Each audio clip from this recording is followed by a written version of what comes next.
Bem-vindo aos Sussurros do Imaginário. Nosso canal é totalmente dedicado a audiobooks, proporcionando uma experiência imersiva para todos os amantes de boas histórias. Aqui, você pode relaxar e deixar sua imaginação fluir enquanto escuta os melhores títulos literários. Dica especial: para uma experiência ainda mais completa, recomendamos que você acompanhe o audiobook com o livro físico ou o e-book. Dessa forma, você poderá desfrutar tanto da narrativa quanto do texto original, unindo os dois mundos. Pedimos desculpas especialmente aos deficientes visuais por quaisquer falhas que possam ocorrer nos audiobooks, como trechos em outras línguas, pequenos erros de narração ou tradução. Isso acontece porque utilizamos narração sintética para manter a produção dos áudios. Queremos ouvir você. Sugira nos comentários livros que gostaria de ver aqui no canal. Não se esqueça de curtir, comentar e se inscrever para ficar por dentro de todas as novidades. Obrigado por estar conosco e bons sussurros.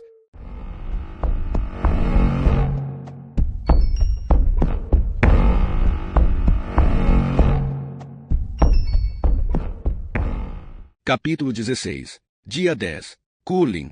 Era uma manhã fria em BYGDY quando Asta Johannessen abriu o clube de curling às 8 horas, como sempre. A viúva de quase 70 anos fazia faxina lá 2 vezes por semana, o que era mais do que suficiente, visto que o saguão privativo não era usado por mais que meia dúzia de homens.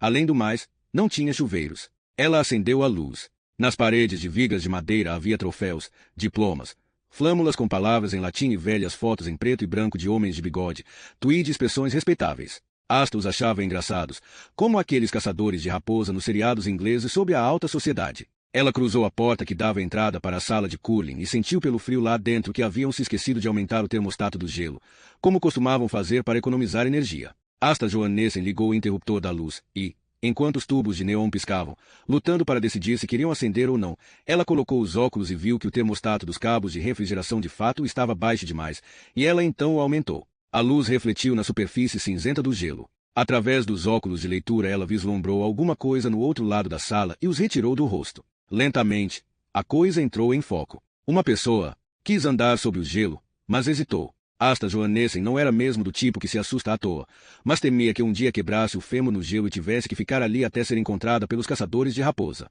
Ela pegou uma das vassouras de brinquedo que estava encostada à parede, usando-a como bengala, avançou por cima do gelo com passinhos curtos. O homem inerte estava estirado na extremidade da pista, com a cabeça no meio dos círculos. A luz neon branco-azulada iluminou o rosto enrijecido numa careta. Havia algo de familiar naquele rosto. Era alguma celebridade. O olhar vítreo parecia estar procurando algo além dela, além das coisas dali. A mão direita segurava uma seringa vazia com o resíduo de um conteúdo vermelho. Asta Johannessen constatou calmamente que não havia nada que ela pudesse fazer por ele e se concentrou na travessia de volta, sob o gelo até o telefone mais próximo. Depois de ter ligado para a polícia e eles terem ido ao local, Asta foi para casa e tomou seu café da manhã. Foi só ao pegar o jornal Aftenposten que ela se deu conta de quem havia encontrado. Harry estava agachado, olhando as botas de Idar Vetlesen. O que nosso perito diz sobre a hora da morte?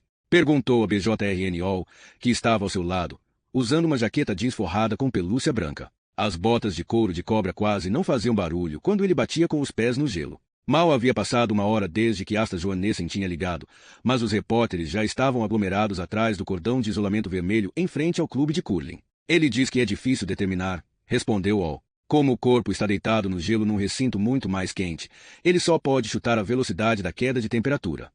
Ele fez um chute, algo entre 5 da tarde e 7 da noite de ontem.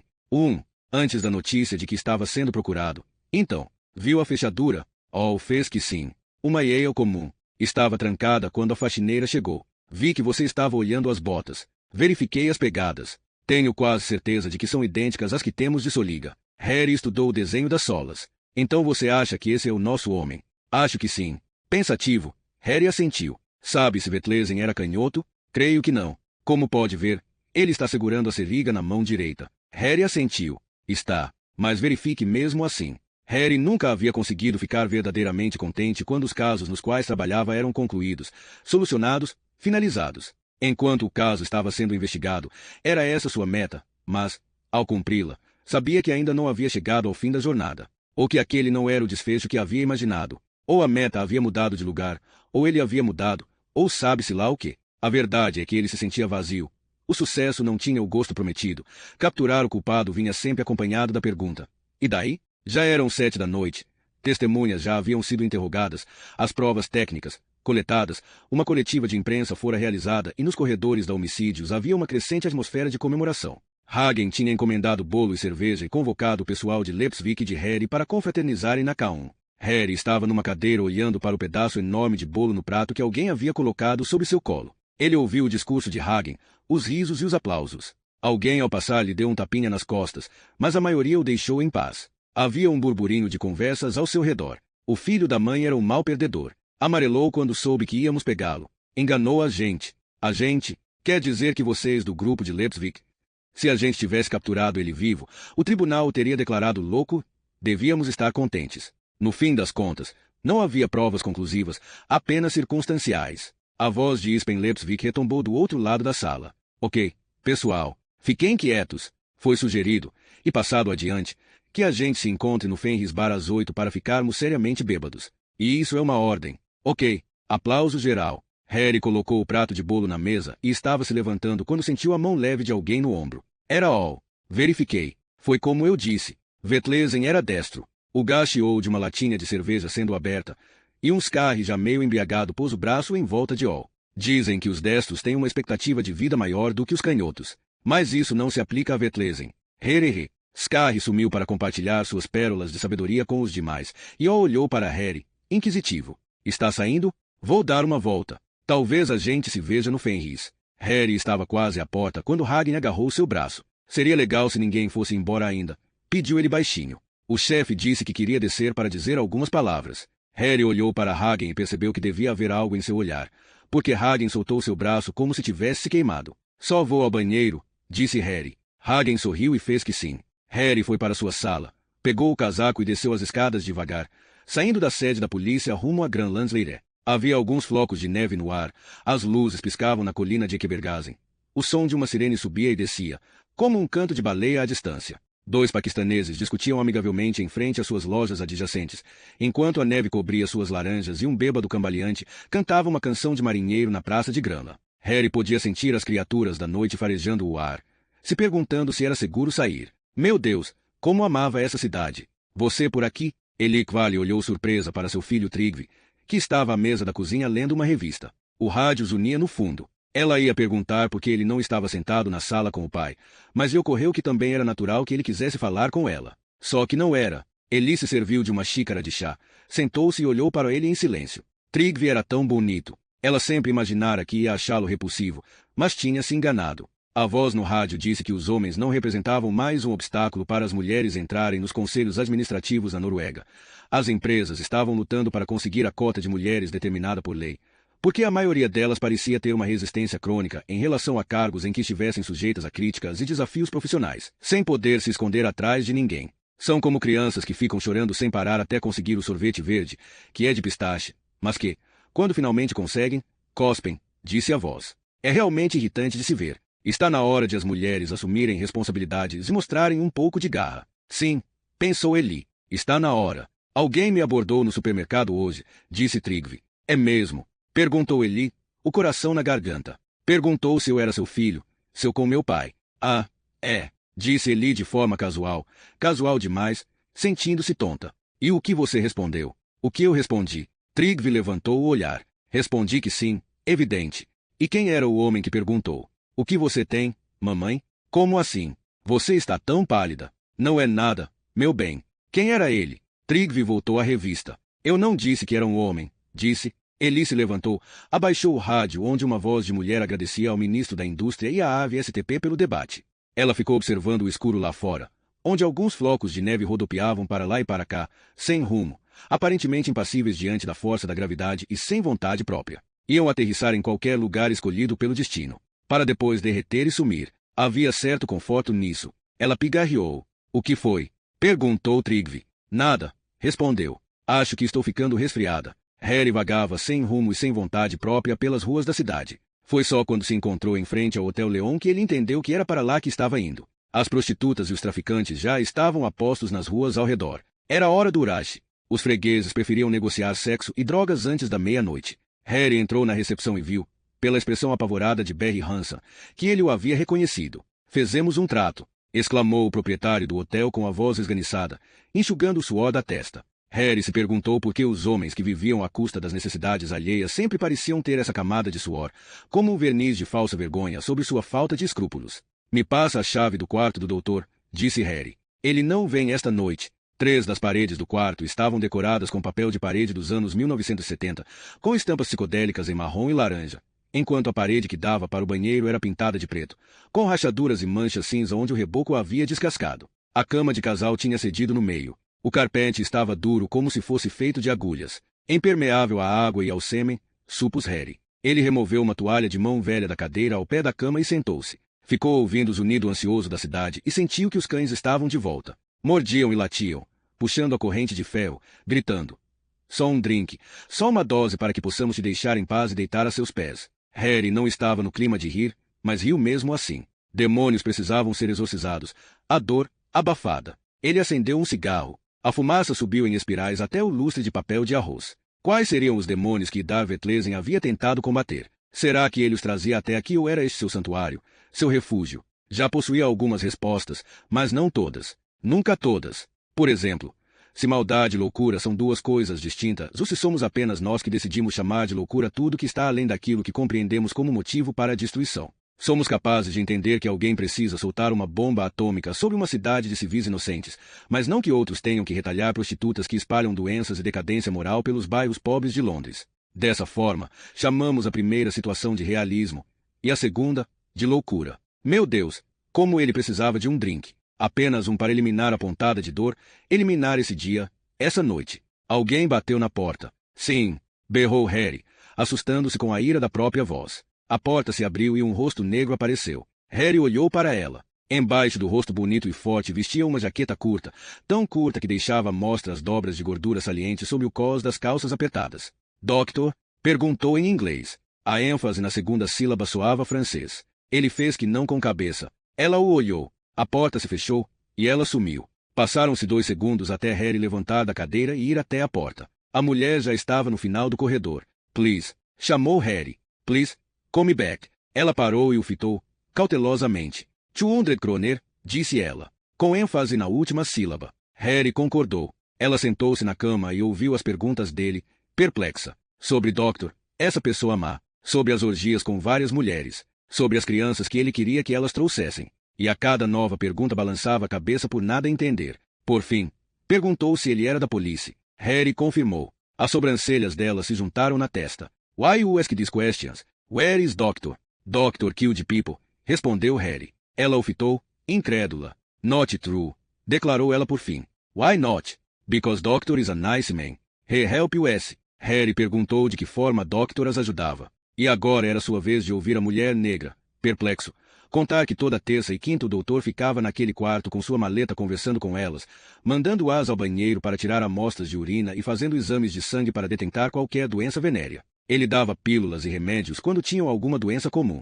E o endereço do hospital, caso tivessem a outra doença, a peste. Se tivessem mais alguma coisa, ele trazia remédio para isso também. Ele nunca cobrava nada. E a única coisa que tinham de fazer era prometer não contar nada a outras pessoas sobre o que ele fazia, só para as colegas que estivessem na rua. Algumas moças haviam trazido seus filhos quando estavam doentes, mas eles foram barrados pelo dono do hotel. Enquanto ouvia, Harry fumou um cigarro. Essa seria a indulgência de Vetlezen, o contrapeso do mal, o equilíbrio necessário. Ou apenas acentuava a maldade através desse consolo. Diziam que o Dr. Mengele gostava muito de crianças. A língua não parava de inchar. Ia sufocá-lo se não tomasse logo um drink. A mulher havia parado de falar. Ela estava mexendo na nota de 200 coroas. Will Doctor come back? Perguntou ela por fim. Harry abriu a boca para responder, mas a língua o impedia. O celular tocou e ele atendeu. Oh, Harry, é Oda Paulsen.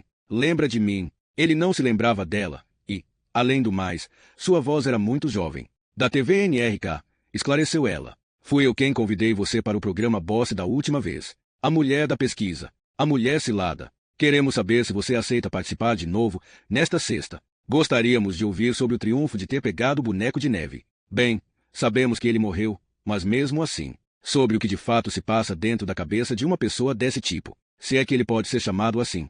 Não. O quê? Não quero participar. É o boss, disse Oda Paulsen, com um genuíno tom de confusão na voz. Na TV NRK. Não. Wise escute. Harry. Não seria interessante falar. Harry jogou o celular contra a parede preta. Uma parte do reboco se soltou. Ele pôs a cabeça entre as mãos, tentando segurá-la para que não explodisse. Tinha que tomar alguma coisa. Qualquer coisa. Quando levantou o olhar, estava sozinho no quarto. Talvez pudesse ter sido evitado, se o Fenris Bar não servisse bebida alcoólica. Se Jim Beam não estivesse na prateleira atrás do barman, berrando com sua voz rouca de uísque coisas sobre anestesia e amnésia. Harry, vem cá, vamos recordar os velhos tempos. Os fantasmas horríveis que você e eu afugentamos, as noites que conseguimos dormir. Por outro lado, talvez não. Harry mal notou seus colegas, e eles tampouco o notaram. Quando ele entrou no bar espalhafatoso com interior de veludo vermelho tipo ferry dinamarquês, todos já estavam bem animados. Debruçavam-se nos ombros uns dos outros, gritando e respirando álcool, ouvindo Stevie Wonder cantando que só ligou para dizer que te amava. Resumindo, parecia um time de futebol que havia ganhado o campeonato. E, quando Wonder terminou, afirmando que sua declaração de amor vinha do fundo do coração, o terceiro drink de Harry foi posto na sua frente no balcão do bar. O primeiro drink deixará tudo dormente. Ele não conseguirá respirar e tinha pensado que devia ser essa a sensação ao tomar canadrióxido. Mas seu corpo se recuperara do primeiro choque, sabendo que já tinha recebido aquilo que havia implorado por tanto tempo. E agora estava respondendo com um murmúrio de bem-estar. O calor o perpassava em ondas. Isso era música para a alma. Está bebendo? Katrine surgiu de repente ao seu lado. Este é o último, afirmou Harry, sentindo que a língua já não estava grossa, mas fina e maleável. O álcool simplesmente melhorava sua dicção. E, até certo ponto, as pessoas nem percebiam que ele estava bêbado. Era por isso que ainda tinha um emprego. Não é o último, corrigiu Katrine. É o primeiro. Esse é um dos preceitos do AA. Harry levantou o olhar para ela. Os olhos intensamente azuis, o nariz fino, os lábios grossos. Meu Deus, como estava linda. Você é alcoólatra, Katrine Bratt. Tinha um pai que era. Foi por isso que não quis visitar seus pais em Bergen. Você evita visitar pessoas por terem uma doença. Não sei. Talvez você tivesse passado por uma infância infeliz por causa dele ou algo assim. Ele chegou tarde demais para me fazer infeliz. Nasci assim. Infeliz? Talvez. E você? Harry deu de ombros. Não preciso nem falar. Katrine bebericou seu próprio drink, algo transparente. De vodka, não cinzento como era o gin, ele constatou. E qual é a causa da sua infelicidade, Harry? As palavras vieram antes de ele ter tempo para pensar. Amar alguém que me ama. Katrine riu. Coitadinho. Você tinha uma vida cheia de harmonia. Era alegre até ser destruído. Ou seu caminho já havia sido traçado. Harry observou o líquido dourado em seu copo. Às vezes é o que me pergunto. Mas é raro. Tento pensar em outras coisas. Como o quê? Outras coisas. Pensa em mim às vezes. Alguém esbarrou nela, que se aproximou. Harry sentiu seu perfume se mesclar ao perfume de Jim Beam. Nunca, respondeu ele, agarrando o copo e tomando o conteúdo num gole só. Ele olhou fixo para a frente, para a parede espelhada atrás das garrafas, onde viu Katrine Bratt e Harry Hole muito perto um do outro. Ela se inclinou para a frente. Harry, você está mentindo. Ele se virou para ela. Os olhos de Katrine pareciam reluzir, amarelos e borrados, como os faróis de um carro vindo na direção oposta em meio à neblina. Suas narinas se alargaram e ela respirava com força. Katrine cheirava como quem bebeu vodka com limão. Me conta em termos exatos e detalhados o que você está com vontade de fazer agora, Harry. Sua voz soava confusa. Tudo. E dessa vez, não minta. Ele se lembrou da fofoca que Espen Lepsvik havia mencionado, sobre as preferências de Katrine Bratt e seu marido. Merda. Não conseguiu se lembrar. O pensamento esteve na parte frontal do seu córtex o tempo todo. Ele respirou fundo. Ok, Katrine. Sou um homem simples com necessidades simples. Ela havia inclinado a cabeça para trás, como algumas espécies de animais fazem para mostrar subordinação. Ele levantou o copo. Estou com vontade de beber. Katrine levou um forte empurrão de um colega trôpego e cambaleou em direção a Harry. Harry a impediu de cair, agarrando-a pelo lado esquerdo com a mão livre. Uma expressão de dor perpassou o rosto dela. Desculpe, disse ele. Um machucado. Ela apoiou-se na lateral do corpo. Esgrima. Não é nada. Desculpe. Ela virou as costas para ele e abriu caminho por entre os colegas. Harry viu vários rapazes virando-se para olhá-la. Ela entrou no banheiro. Harry observou o local.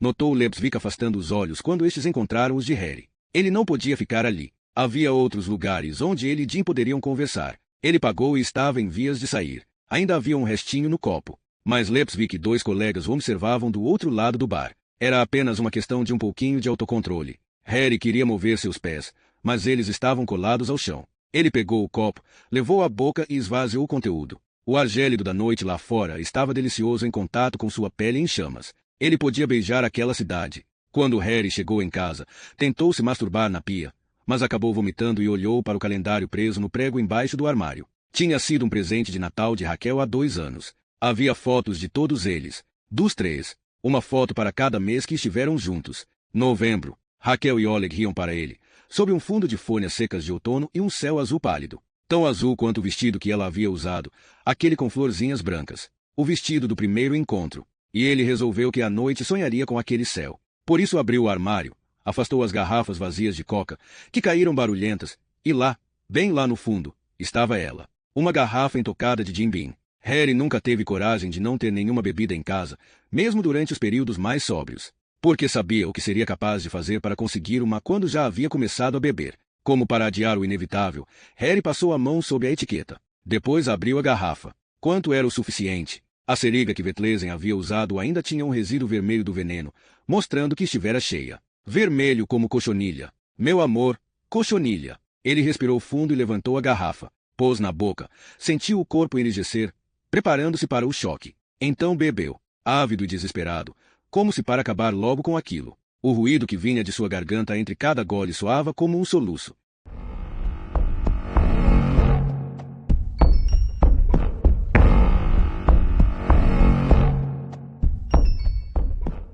Capítulo 17. Dia 14. Boas notícias. Gunnar Hagen passou pelo corredor a passos largos. Era segunda-feira, e já haviam se passado 4 dias desde o desfecho do caso do boneco de neve. Deveriam ter sido 4 dias agradáveis. E, de fato, houve os parabéns, chefes sorridentes, menção positiva na imprensa e até solicitações da imprensa internacional pedindo todo o histórico da investigação do começo ao fim. E foi aí que o problema começou. A pessoa que poderia passar os detalhes da história de sucesso para Hagen não estava presente. Porque também se passaram 4 dias desde que alguém tivesse visto ou ouvido Harry Ho. E o motivo era evidente. Colegas tinham visto Harry bebendo no Fenris Bar. Hagen guardou isso para si, mas as fofocas já tinham chegado ao superintendente. E Hagen fora chamado na sala dele esta manhã. Gunnar, isso não pode continuar. Gunnar Hagen tinha dito que poderia haver outras explicações, que Harry nem sempre seguia a regra de avisar quando fazia trabalho externo. Ainda havia muita investigação a ser feita no caso do boneco de neve, mesmo que o criminoso tenha sido encontrado. Mas o chefe estava decidido. Gunnar, estamos no fim da linha em relação a Ho. Ele é o nosso melhor investigador, Torley, e o pior representante da nossa corporação. Quer apresentar esse tipo de modelo exemplar para nossos jovens investigadores. Gunnar, o homem é um alcoólatra. Todos aqui dentro sabem que ele estava bebendo no Fenris e que desde então não compareceu ao trabalho. Se aceitarmos isso, estabeleceremos um padrão muito baixo, e os danos serão praticamente irreparáveis. Wise dispensá-lo? Não podemos.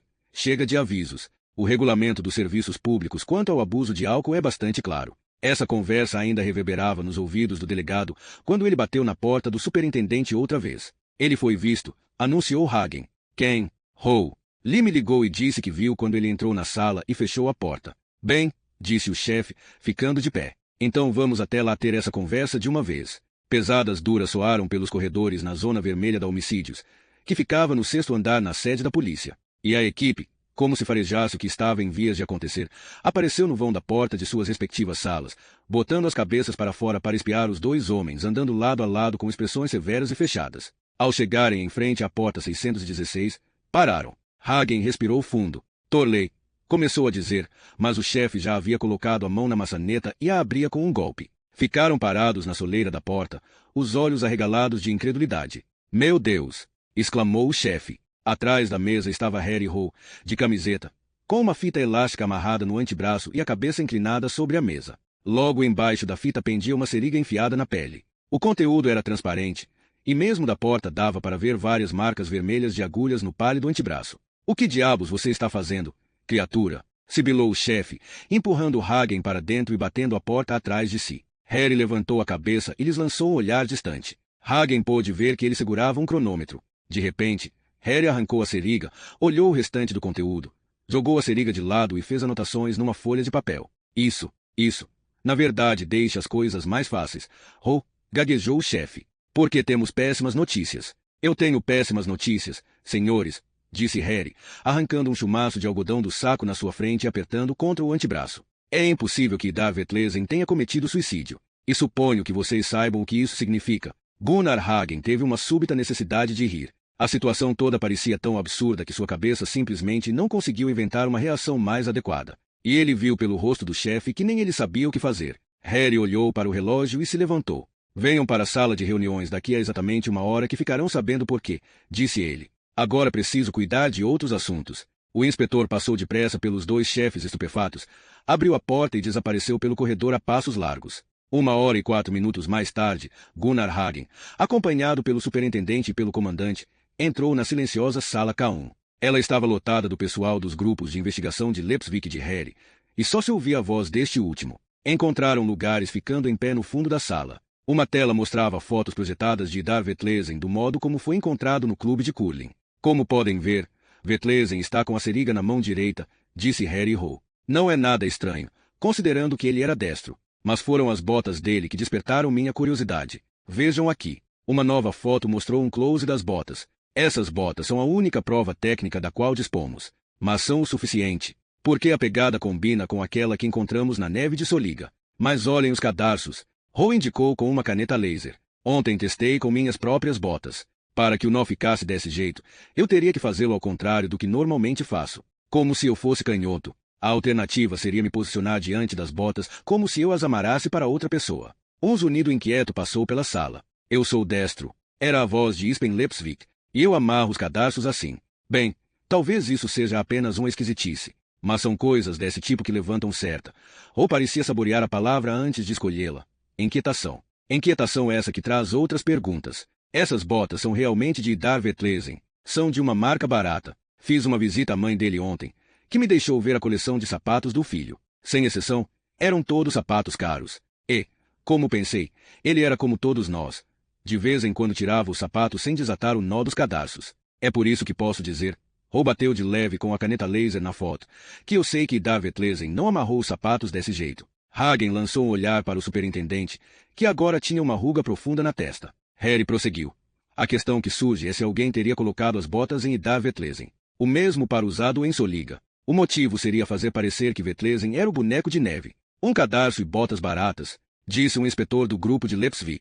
Temos um maníaco que queria pagar para ter sexo com crianças, que conhecia as 2 vítimas aqui de Oslo e que podemos encaixar na cena do crime. O que você tem não passa de especulação. O policial alto inclinou sua cabeça raspada. Isso está correto até certo ponto. Mas agora vamos aos fatos. Aparentemente, Idar Vetlesen cometeu suicídio injetando carnadrióxido na veia, usando uma agulha muito fina. De acordo com o relatório da necropsia, a quantidade de carnadrióxido era tão expressiva que ele deve ter injetado 20 ml no braço, o que também confere com o resíduo no interior da seringa, mostrando que estava bem cheia. Carnadrióxido, como sabemos agora, é uma substância paralisante, e mesmo doses pequenas são letais, pois o coração e os órgãos respiratórios são paralisados de imediato. De acordo com o perito técnico, levaria no máximo 3 segundos para um adulto morrer, caso tal dose fosse injetada na veia.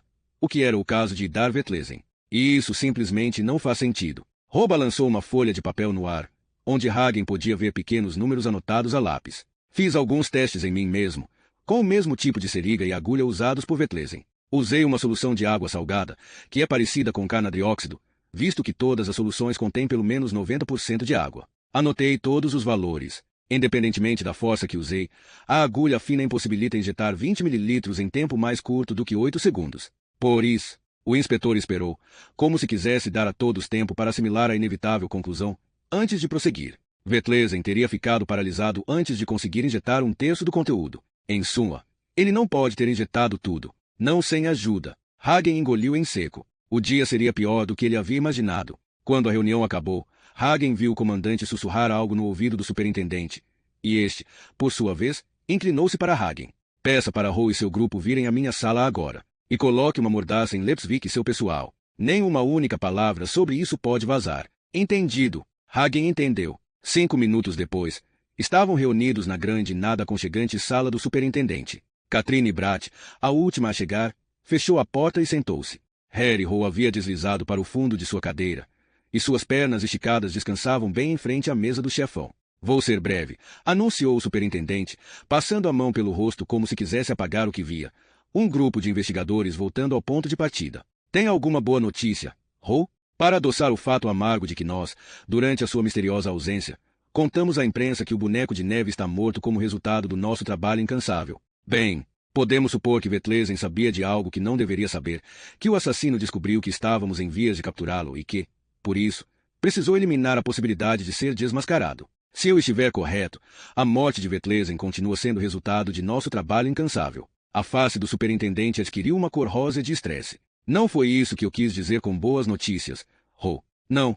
A boa notícia é que estamos chegando mais perto da solução. Se não, o boneco de neve não teria se dado ao trabalho de fazer parecer que Vetlesen era o homem que estamos procurando. Ele quer que a gente pare a investigação, que acreditemos ter solucionado o caso. Em suma, ele está se sentindo pressionado. E é a partir daí que assassinos como o boneco de neve cometem os primeiros erros. Além disso, indica que ele não vai parar o banho de sangue. O chefe inspirou, pensativo. Então é isso que você pensa, não é, Ho? Ou é apenas o que espera? Bem, respondeu Harry Ho, coçando o joelho através do furo dos jeans. Foi você quem pediu boas notícias, chefe. Hagen gemeu. Olhou pela janela. Nuvens cobriam o céu. A previsão era de neve. Philip Becker olhou para Jonas, que estava sentado no chão da sala com o olhar cravado na TV. Desde que Bert fora registrada como desaparecida, o menino ficava assim durante horas a fio, todas as tardes. Como se a TV fosse uma janela para um mundo melhor. Um mundo onde ele podia encontrá-la se olhasse com bastante atenção. Jonas,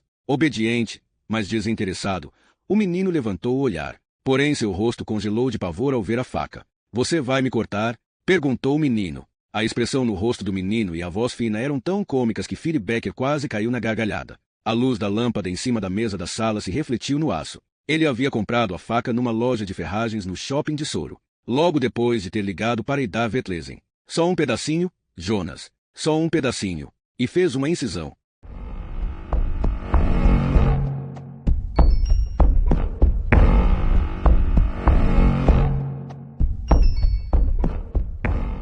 Capítulo 18. Dia 15. Vista. Às 2 da tarde, Camila Locius estava voltando da academia de carro. Como sempre, ela havia atravessado a cidade até a academia de ginástica no Colosseum Park, que ficava na zona oeste. Não por eles terem mais aparelhos que a academia perto de sua casa, em Tveita, mas porque as pessoas no Colosseum eram mais parecidas com ela. Eram típicos da zona oeste. Mudar para Tveita fazia parte do pacto nupcial com Eric. E ela teve que considerar isso parte do pacote. Camila virou e entrou na rua onde moravam. Viu as luzes nas janelas dos vizinhos, gente com quem ela trocava cumprimentos, mas com quem nunca havia travado uma conversa de verdade. Eram pessoas de Eric. Ela freou. Não era a única garagem para 2 carros naquela rua de Tveita, mas era a única com portão automático. Eric era obcecado por coisas desse tipo.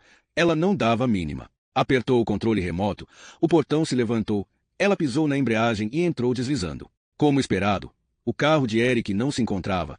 Ele estava no trabalho. Ela se inclinou para o assento do passageiro, pegou a bolsa de ginástica e a sacola com compras do supermercado Ica, como por hábito, olhou-se no retrovisor antes de sair. Camila era bonita, diziam suas amigas. Ainda não tinha chegado aos 30 e já tinha casa, um carro só para ela e uma casa de campo perto de Nice, alegavam. E perguntavam como era morar na zona leste da cidade. E como estavam os pais dela depois da falência. Estranho como o cérebro delas automaticamente interligava essas 2 perguntas. Camila se olhou no retrovisor de novo. Estavam certas. Ela era bonita. Acreditou ter visto outra coisa.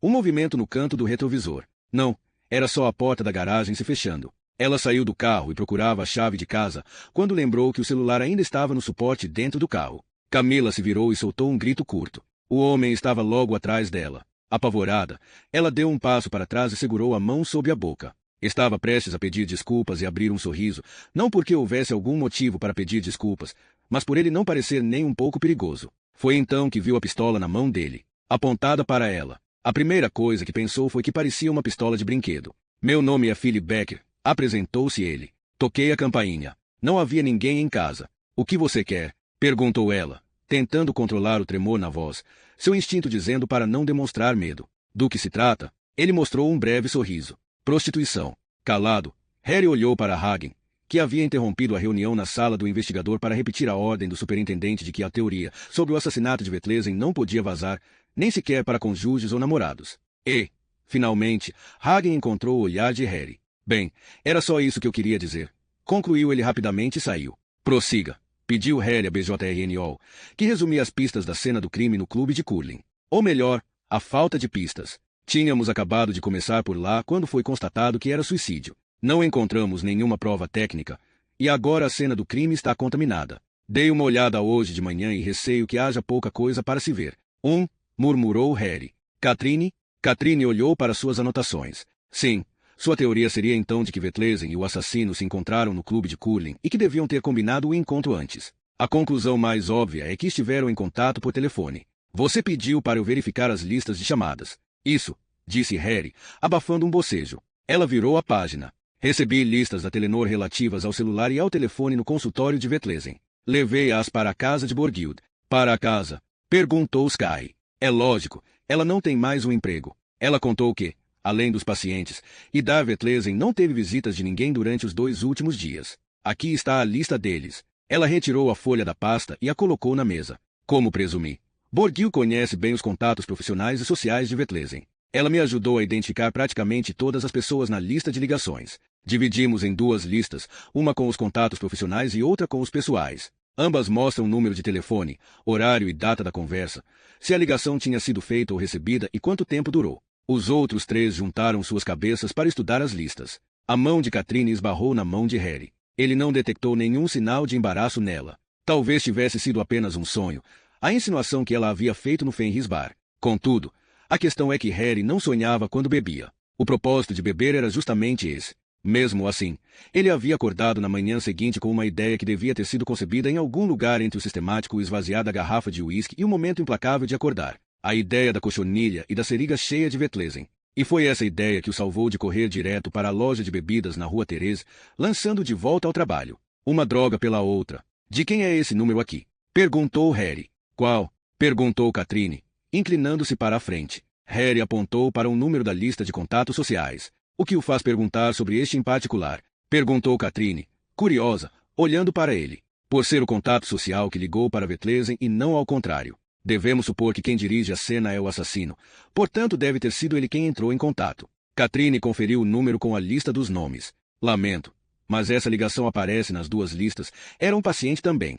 Ok, mas temos que começar por algum lugar. Quem é? Mulher ou homem? Katrine esboçou um sorriso. Definitivamente homem. Como assim? Homem. Macho. Arv STP. Arv STP. Exclamou Al. Aquele Arv STP? Coloque no topo de prioridades da lista de visitas, disse Harry. Quando terminaram, estavam com uma lista de 7 ligações. Tinham nome para todos os 7 números, exceto um orelhão no shopping de Soro, cuja ligação fora feita na parte da manhã no mesmo dia do assassinato de Idar. Temos o horário exato, disse Harry. Há câmeras de vigilância próximas ao orelhão? Acho que não, respondeu Sky. Mas sei que há câmeras em todas as entradas. Vou ver com a empresa de segurança se eles têm gravações. Verifique todos os rostos meia hora antes e meia hora depois, pediu Harry. É um trabalho e tanto, disse Sky. Adivinha quem vai ter que pedir ajuda, disse Harry. Beate LNN, respondeu Al. Correto, mande um abraço. Al fez que sim, e Harry sentiu uma pontada de dor na consciência. O telefone de Sky tocou ao som de Dash Eagles, do Delas. O tema da divisão de pessoas desaparecidas, disse Sky, e atendeu. Ficaram olhando enquanto Sky ouvia. Harry refletiu sobre o fato de ele ter evitado ligar para Beate tanto tempo. Desde aquela única visita no verão, após o parto, ele não a via. Ele sabia que ela não o culpava pela morte de Alvorsen em serviço. Mas tinha sido um pouco demais para Harry ver o filho de Alvorsen, o filho que o jovem policial nunca veria e lá no fundo saber que Beate estava enganada. Ele deveria, ter salvado Alvorsen. Sky desligou. Uma mulher em Tveita foi registrada como desaparecida por seu marido. Camila Locius, 29 anos, casada, sem filhos. Faz poucas horas que aconteceu, mas tem alguns detalhes preocupantes. Tem uma sacola de compras na bancada da cozinha, nada foi colocado na geladeira. O celular foi deixado no carro e, de acordo com o marido, ela não vai a lugar nenhum sem ele. E um dos vizinhos contou ao marido que viu um homem andando pela área perto da garagem, como se esperasse alguém. O marido não sabe dizer se sumiu alguma coisa, nem sequer artigos de higiene ou malas. Eles são aquele tipo de pessoa com casa de veraneio em Nice, com tantos bens que nem percebem se alguma coisa some. Sabe como é? Disse Harry. O que o pessoal da divisão de pessoas desaparecidas está achando? Que ela vai reaparecer. Só quiseram nos manter informados. Ok, concordou Harry. Vamos continuar? Então, durante o resto da reunião, ninguém comentou o desaparecimento. Contudo, Harry sentiu que havia alguma coisa no ar, como o som distante de um trovão que talvez estivesse a caminho. Depois de distribuir os nomes da lista de telefones que deveriam ser contatados, o grupo deixou a sala. Harry voltou à janela e olhou para o parque lá embaixo. A noite caía cada vez mais cedo. Quase dava para sentir a diferença com o passar dos dias. Ele pensou na reação da mãe de Darvet Lesen quando contou a ela que o filho costumava prestar ajuda gratuita a prostitutas africanas durante a noite. Pela primeira vez ela havia deixado cair a máscara, não de tristeza, mas de raiva, gritando que era mentira, que seu filho não cuidava de putas negras.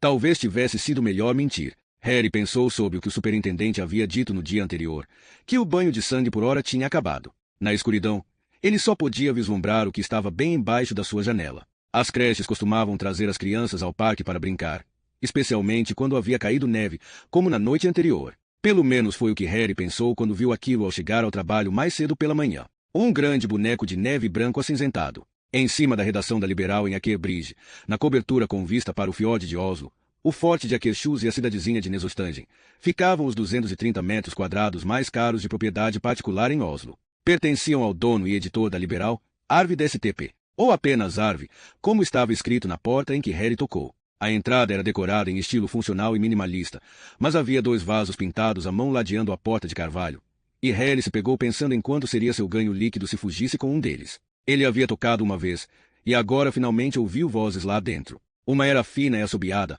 a outra, profunda e calma. A porta se abriu e o riso de uma mulher tiniu. Ela estava usando um chapéu branco de pele, sintético, presumiu Harry, do qual caíam seus longos cabelos louros, feito cascata. Mal posso esperar, anunciou ela ao se virar, e só então viu Harry. Oi, saudou ela em tom neutro, antes de reconhecê-lo e mudar para um entusiástico. Mas veja só, olá. Olá, respondeu Harry. Como vai? Perguntou. E Harry podia ver que ela acabava de se lembrar da última conversa deles. Aquela que teve um fim na parede preta do Hotel Leon. Então você e Oda se conhecem? Arvid STP estava no hall da entrada de braços cruzados. Ele estava descalço e vestia uma camiseta com uma etiqueta quase invisível da Louis Vuitton e calças de linho verdes que em outro homem teriam ficado femininas. Arvid STP tinha quase a mesma altura e largura que Harry e um rosto que um candidato à presidência dos Estados Unidos mataria para ter.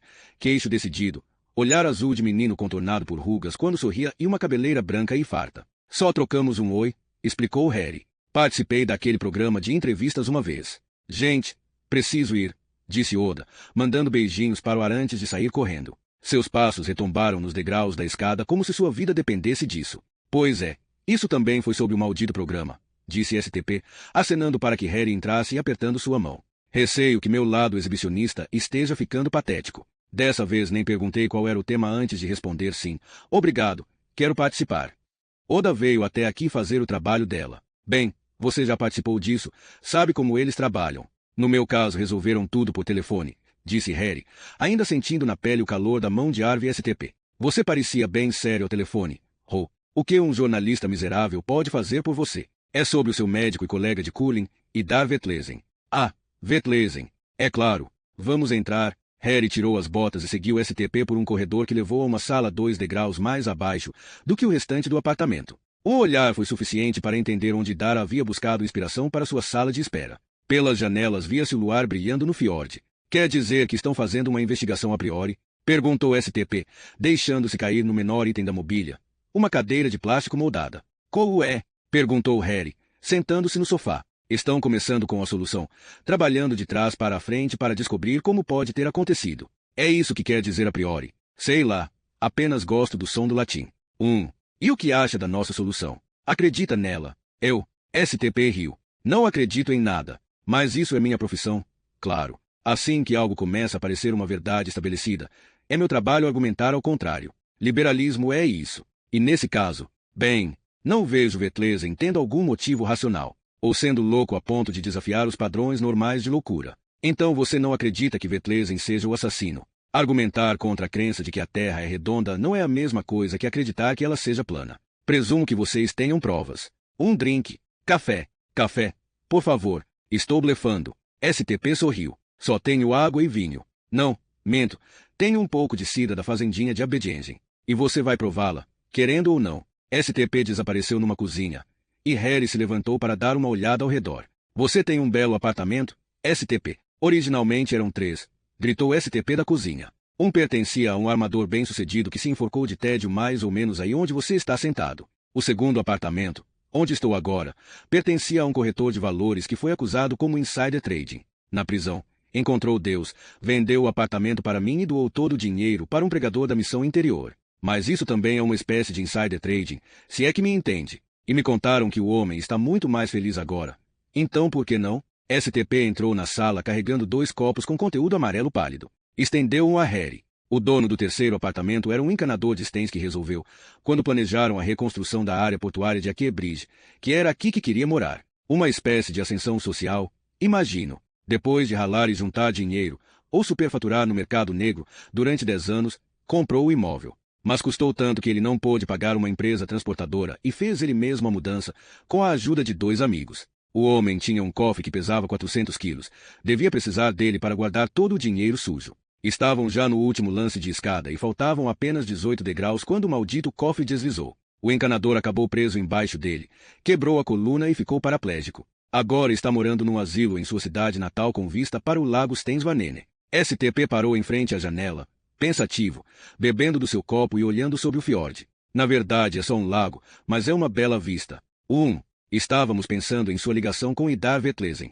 STP deu uma meia volta teatral, com movimentos suaves como os de um rapaz de 20 anos. Ligação? É uma palavra muito forte. Ele era meu médico, e de vez em quando jogávamos curling juntos. Quer dizer, nós, outros, jogávamos. O que Idar fazia pode ser descrito como empurrar pedras e limpar gelo. STP fez um gesto com a mão como se dispensando o próprio comentário. Sim, eu sei, ele está morto, mas era assim. Harry colocou seu copo de cidra, intocado, na mesa. Do que vocês falavam? Em geral sobre meu corpo. E ele era meu médico, pelo amor de Deus. E você queria mudar algumas coisas do seu corpo. Arve STP deu uma gargalhada. Nunca senti necessidade disso. Claro que sei que Idar fazia aquelas cirurgias plásticas ridículas, lipoaspiração e coisas afins.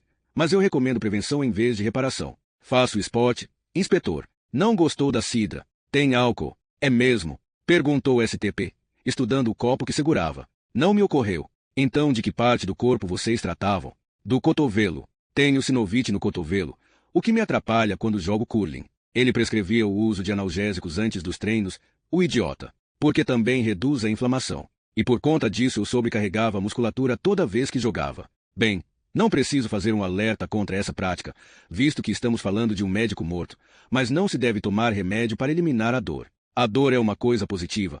Não sobreviveríamos sem ela. Devemos ser gratos por sentir dor. Devemos... STP bateu o indicador no vidro da janela, tão grosso que não deixava entrar qualquer som vindo da cidade. Na minha opinião, ter vista sobre água doce não é a mesma coisa. O que você acha, Ro? Não tenho vista. Não, devia ter vista da perspectiva. Falando de perspectiva, a Telenor nos cedeu uma lista das chamadas telefônicas recentes de Vetlesen, sobre o que vocês conversaram no dia antes de ele ser morto. STP fixou um olhar inquisitivo em Harry enquanto inclinava a cabeça para trás, esvaziando o copo de cidra. Depois, respirou fundo e contente. Tinha quase esquecido que conversamos, mas imagino que foi sobre cotovelos. O amigo de infância de Harry, Tresco, uma vez havia explicado que o jogador de pôquer que baseia seu jogo na habilidade de intuir um blefe está fadado a perder.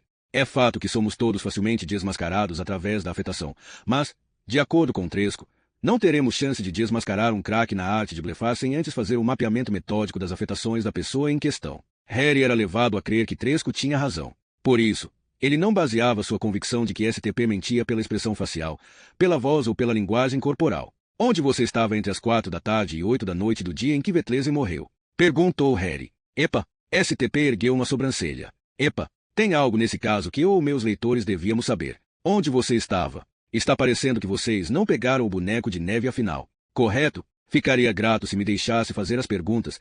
STP. Está bem, eu estava junto com... Arve se calou. E seu rosto se iluminou de repente com um sorriso infantil. Espere um pouco. Você está insinuando que eu possa ter algo a ver com a morte de Vetlesen. Responder seria admitir as premissas da questão.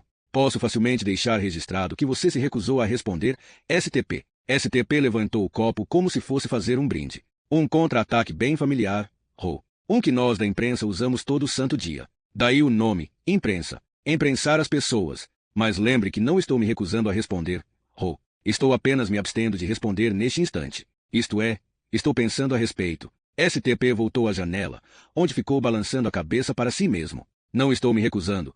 Só não determinei se vou, nem o que vou responder. Enquanto isso, você terá de esperar. Tenho tempo de sobra. STP se virou. Não quero jogar seu tempo fora, mas já afirmei que o único capital e meio de produção da Liberal é minha integridade pessoal. Espero que entenda que eu, como um homem da mídia, tenho o dever de explorar essa situação. Explorar? Já sei que estou sentado numa pequena bomba atômica de furo jornalístico. Presumo que jornal nenhum já tenha ouvido um pio sobre algo suspeito em relação à morte de Vetlesen. Se agora eu te desse uma resposta que me liberasse da suspeita, já teria jogado a minha carta. E então seria tarde demais para eu pedir informações relevantes antes de responder. Estou certo, Ho? Harry já pressentia aonde isso ia levar. E que STP era um cara mais esperto do que ele havia imaginado. Não é de informação que você está precisando, disse Harry. Você precisa entender que pode ser processado por obstruir conscientemente o trabalho da polícia durante o curso de uma investigação. Touché.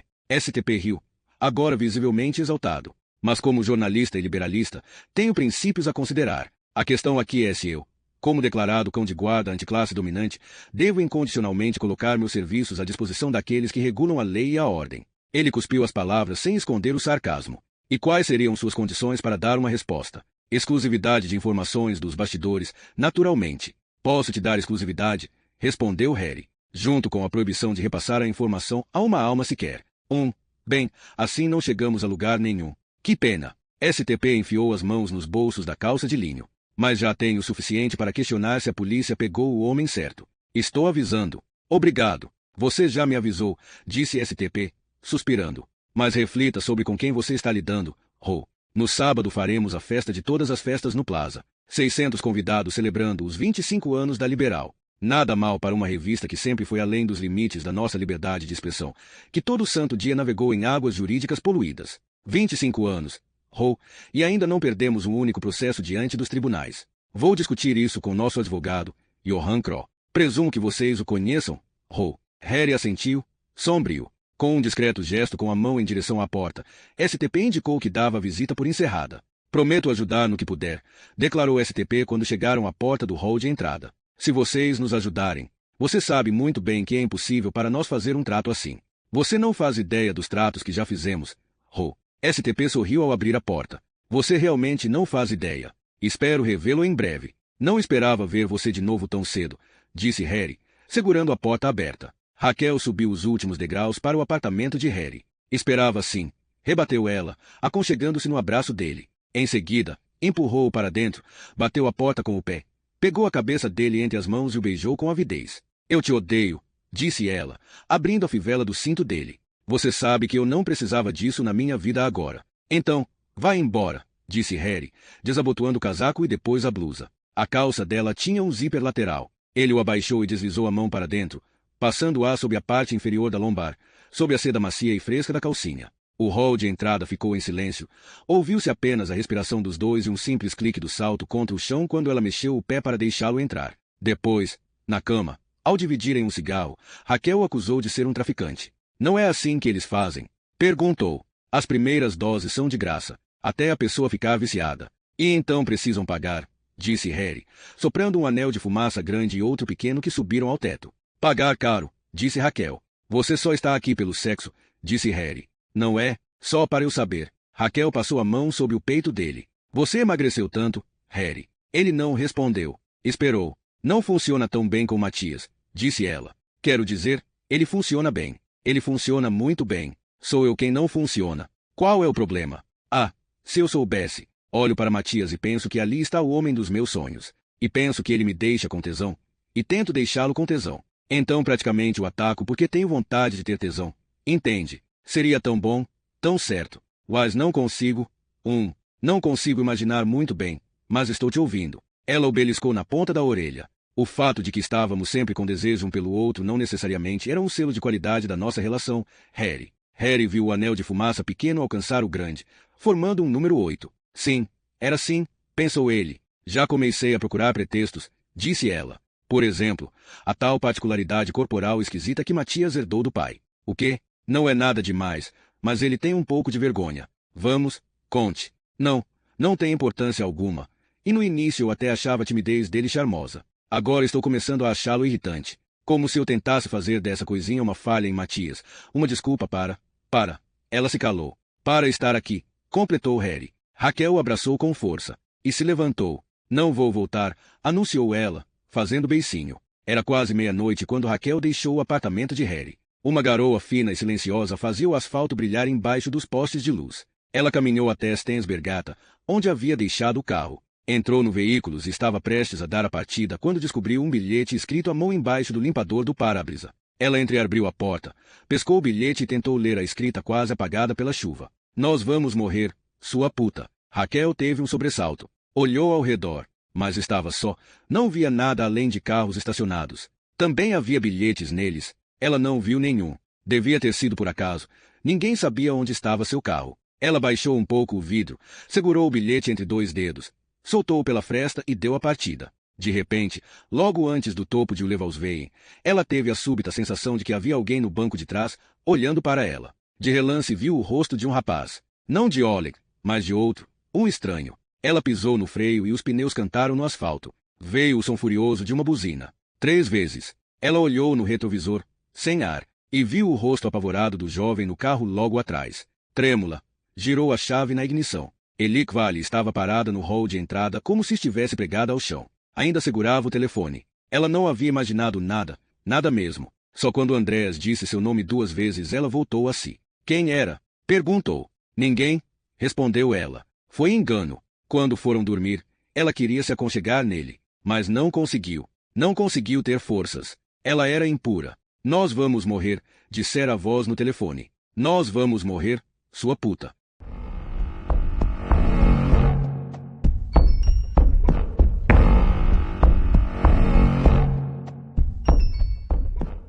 Capítulo 19. Dia 16. TV. Quando o grupo de investigação se reuniu na manhã seguinte, já haviam verificado 6 dos 7 nomes da lista de Katrine Bratt, com quem David Lesen tinha conversado antes de ser morto. Faltava apenas um. Arvi STP. Exclamaram BJRN e Magnus Carri em coro. Katrine Bratt não disse nada. Bem, disse Harry. Conversei com Kroll por telefone. Ele deixou bem claro que STP não quer responder a perguntas sobre álibi, ou a quaisquer outras perguntas. Podemos prender STP, mas ele está perfeitamente no seu direito de não dar depoimento. A única coisa que vamos conseguir é deixar todo mundo sabendo que o boneco de neve ainda está solto por aí. A questão é se STP diz a verdade ou se tudo não passa de encenação. Mas uma celebridade sendo o assassino, disse Sky, fazendo uma careta. Onde já se viu uma coisa dessas? A O.J. Simpson, disse All. Robert Barretta Blake. Phil Sector, o pai de Marvin Gaye. Quem diabos é Phil Sector? Seria melhor se vocês me dissessem tudo o que estão pensando, disse Harry. Sem papas na língua. STP tem algo a esconder. Oh, BJRN ou esfregou suas suíças. É suspeito o fato de ele não querer responder algo a tão concreto como onde estava quando Vetlesen morreu. Bratt, acho que STP simplesmente acha divertido estar sob suspeita. E, no que diz respeito à revista dele, isso não quer dizer nada. Muito pelo contrário. Só fortalece a imagem dele de outsider. O grande Marte se mantendo firme contra a opinião pública. Concordo, disse All. Estou mudando de ideia. Ele não correria esse risco se fosse culpado. Ele queria o furo. Scarry, perguntou Harry. Ele está blefando. É só papo furado. Por acaso, algum de vocês entende esse lance de imprensa e princípios? Nenhum dos 3 respondeu. Ok, disse Harry. Imaginando que a maioria tenha razão e que ele esteja dizendo a verdade, então nesse caso devemos eliminá-lo o mais rápido possível e ir em frente. Há alguém que poderia ter estado com ele na hora do crime. Pouco provável, disse Katrine. Liguei para uma garota que conheço na Liberal. Ela disse que fora do expediente STP não é particularmente sociável. Em geral fica sozinho no seu apartamento no Aker Bridge, salvo visitas femininas. Harry olhou para Katrine. Ela o fazia lembrar um aluno super esforçado que está sempre à frente do professor. Visitas femininas no plural? Perguntou Sky. Para citar minha amiga, STP é um notório caçador de boceta. Logo depois que ela recusou uma de suas cantadas, ele deixou claro que ela não correspondia às suas expectativas como jornalista e que devia considerar procurar outras pastagens. Filho da mãe, 2 caras, bufou Sky. Uma conclusão que você compartilha com ela, disse Katrine. Mas o fato é que ela é uma péssima jornalista. All e Harry caíram na risada. Pergunte à sua amiga se ela sabe dizer o nome de alguma amante dele, pediu Harry, levantando-se. Depois ligue para outros na redação e pergunte a mesma coisa. Quero que ele sinta nossa respiração na nuca dele. Mãos à obra. E você? Perguntou Katrine, ainda sentada. Eu. Você não disse se acha que STP está blefando ou não. Bem, Harry sorriu. Definitivamente ele não está dizendo toda a verdade. Os outros 3 o olharam. Ele disse não se lembrar sobre o que ele e Vetlesen conversaram no último contato telefônico. E daí? Se você descobrisse que um cara com quem você acabou de bater um papo é um serial killer e que acabou de se suicidar, não teria imediatamente se lembrado da conversa que tiveram, revirando tudo nos mínimos detalhes, se perguntando se não havia algo que você devia ter sacado. Katrine fez que sim. Outra coisa que eu gostaria de saber, continuou Harry, é por que o boneco de neve entraria em contato comigo para que eu o procurasse. E por que, quando estou me aproximando, exatamente como ele deve ter previsto, ele se desespera, tentando fazer parecer que Vetlesen era o culpado. Talvez fosse essa a ideia o tempo todo, disse Katrine. Talvez ele tivesse um motivo para apontar o dedo justamente para Vetlesen. Alguma coisa mal resolvida entre os dois. Ele trouxe você para esse caminho desde o começo. Ou talvez ele pensou que venceria você dessa forma, sugeriu Al, fazendo você pisar na bola, para depois curtir a vitória em silêncio. Qual é? Bufou Sky. Vocês estão fazendo parecer que existe um assunto pessoal entre o boneco de neve e Harry Ho. Os outros três fitaram o detetive em silêncio. Sky franziu a testa. Existe? Harry pegou o casaco. Katrine, quero que faça uma nova visita a Borguild. Diga que temos ordem judicial para ver os registros médicos dos pacientes. Eu enfrento o embate, se vier, e então vejo o que consegue desenterrar sobre a árvore SCP. Mais alguma coisa antes de eu me mandar. Aquela mulher em Tveita, lembrou Al. Camila Locius. Continua desaparecida. Deu uma olhada no caso, Al. E você vai fazer o quê? Perguntou Sky. Harry sorriu de leve. Aprender a jogar pôquer. Asterisco, asterisco, asterisco. Quando Harry estava na frente do apartamento de Tresco no 7º andar do único prédio residencial na Frogner Place, teve a mesma sensação de quando era pequeno e todos em Opsal estavam de férias. Esse era seu último recurso, seu último ato desesperado depois de ter tocado a campainha em todas as outras casas. Tresco, ou Agen Trecho, nome de batismo, abriu e olhou emburrado para Harry. Porque ele sabia, sempre soube, último recurso. A porta de entrada levava direto a um apartamento de 30 metros quadrados que caridosamente podia ser chamado de sala com cozinha americana e sem caridade, de kitnet com cozinha embutida. O fedor era impressionante. Era cheiro de bactéria vegetando em pés úmidos e de ar rançoso, daí o termo norueguês, popular e preciso, tafis, ou peido de pé. Tresco havia herdado os pés suarentos de seu pai, como também havia herdado o apelido Tresco, tamanco, por sempre andar com aqueles calçados duvidosos, na crença de que a madeira absorvia o cheiro. A única coisa positiva que se podia dizer sobre o odor dos pés de Tresco Júnior era que mascarava o cheiro da louça suja empilhada na pia, dos cinzeiros transbordando ou das camisetas suadas postas para secar sobre os encostos das cadeiras. Ocorreu a Harry que devia ser verdade que o suor dos pés de Tresco tinha levado os oponentes à beira da loucura, quando ele chegou à semifinal do Campeonato Mundial de Pôquer em Las Vegas. Quanto tempo? Saudou Tresco. Pois é. Que bom que você teve um tempo para me ver. Tresco riu, como se Harry tivesse contado uma piada. E Harry, que não queria ficar no apartamento mais do que o necessário, foi direto ao assunto. Então por que o pôquer consiste basicamente em ser capaz de ver quando o oponente está mentindo? Tresco não pareceu se importar em pular a troca de amenidades. As pessoas acreditam que pôquer tem a ver com estatística, vantagens e probabilidades. Mas, jogando no nível mais alto, todos os jogadores conhecem de cor as vantagens, então, a batalha não é por aí. O que distingue os melhores do resto é a capacidade de ler os outros. Antes de ir para Las Vegas eu sabia que jogaria com os melhores. E eu podia ver os melhores jogando no Gambler's Channel, que eu assisto via satélite. Gravei os jogos em vídeo e estudei cada um dos caras quando blefavam. Passei em câmera lenta, fiz um mapeamento de cada detalhe dos seus rostos, o que diziam, o que faziam e o que repetiam. E, depois de ter estudado tudo por muito tempo, sempre havia alguma coisa, alguma afetação que era recorrente. Um cara coçava a narina direita, outro passava a mão no verso das cartas. Viajei para lá com a certeza de que ganharia. Infelizmente, acabamos descobrindo que os meus cacoetes eram ainda mais reveladores. O riso amargo de Tresco soou como uma espécie de soluço, fazendo o grande corpo amorfo chacoalhar. Então, se eu trouxer um cara para ser interrogado, você saberia dizer se ele está ou não mentindo. Tresco fez que não. Não é tão simples assim. Primeiro preciso ver uma gravação em vídeo. Segundo, preciso ter visto as cartas para saber quando ele blefou. Daí, posso voltar o vídeo e analisar o que ele fez de diferente. É como quando se calibra um detector de mentiras. Entende? Antes do teste, você faz o cara dizer uma verdade óbvia, seu nome, por exemplo. Em seguida, uma mentira óbvia. Depois, pode rever o resultado para ter pontos de referência. Uma verdade óbvia, murmurou Harry. E uma mentira óbvia, num vídeo. Mas, como eu disse ao telefone, não posso garantir nada. Harry encontrou Beate LNN na Casa da Dor, a sala onde passava a maior parte de seu tempo quando trabalhava na divisão de roubos e furtos. A Casa da Dor é uma sala sem janelas, cheia de equipamento para gravar, estudar e editar vídeos de roubos, ampliar imagens e identificar pessoas em fotos granuladas ou vozes indistintas em secretárias eletrônicas.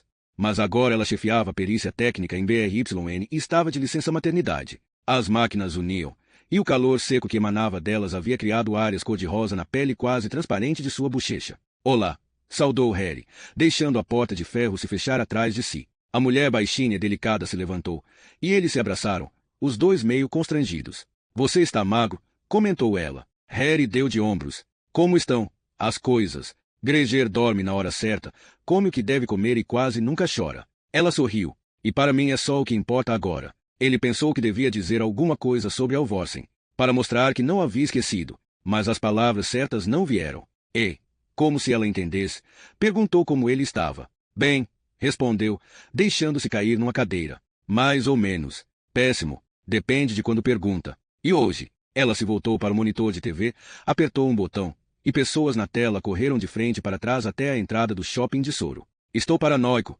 disse Harry. Tenho a sensação de estar caçando alguém que está me manipulando, que tudo está um caos e que ele está me levando a fazer exatamente o que quer. Conhece essa sensação? Conheço, disse Beate. Eu o chamo de Granger. Ela parou de rebobinar o filme. Quer ver o que achei? Harry chegou a cadeira mais para perto. Não era mito que Beate LNN possuía dons especiais, que seu giro fusiforme, a parte do cérebro que armazena e identifica rostos humanos, era tão desenvolvido e sensível que ela era um catálogo ambulante de criminosos. Estudei as fotos dos envolvidos no caso, disse ela. Maridos, filhos, testemunhas, etc.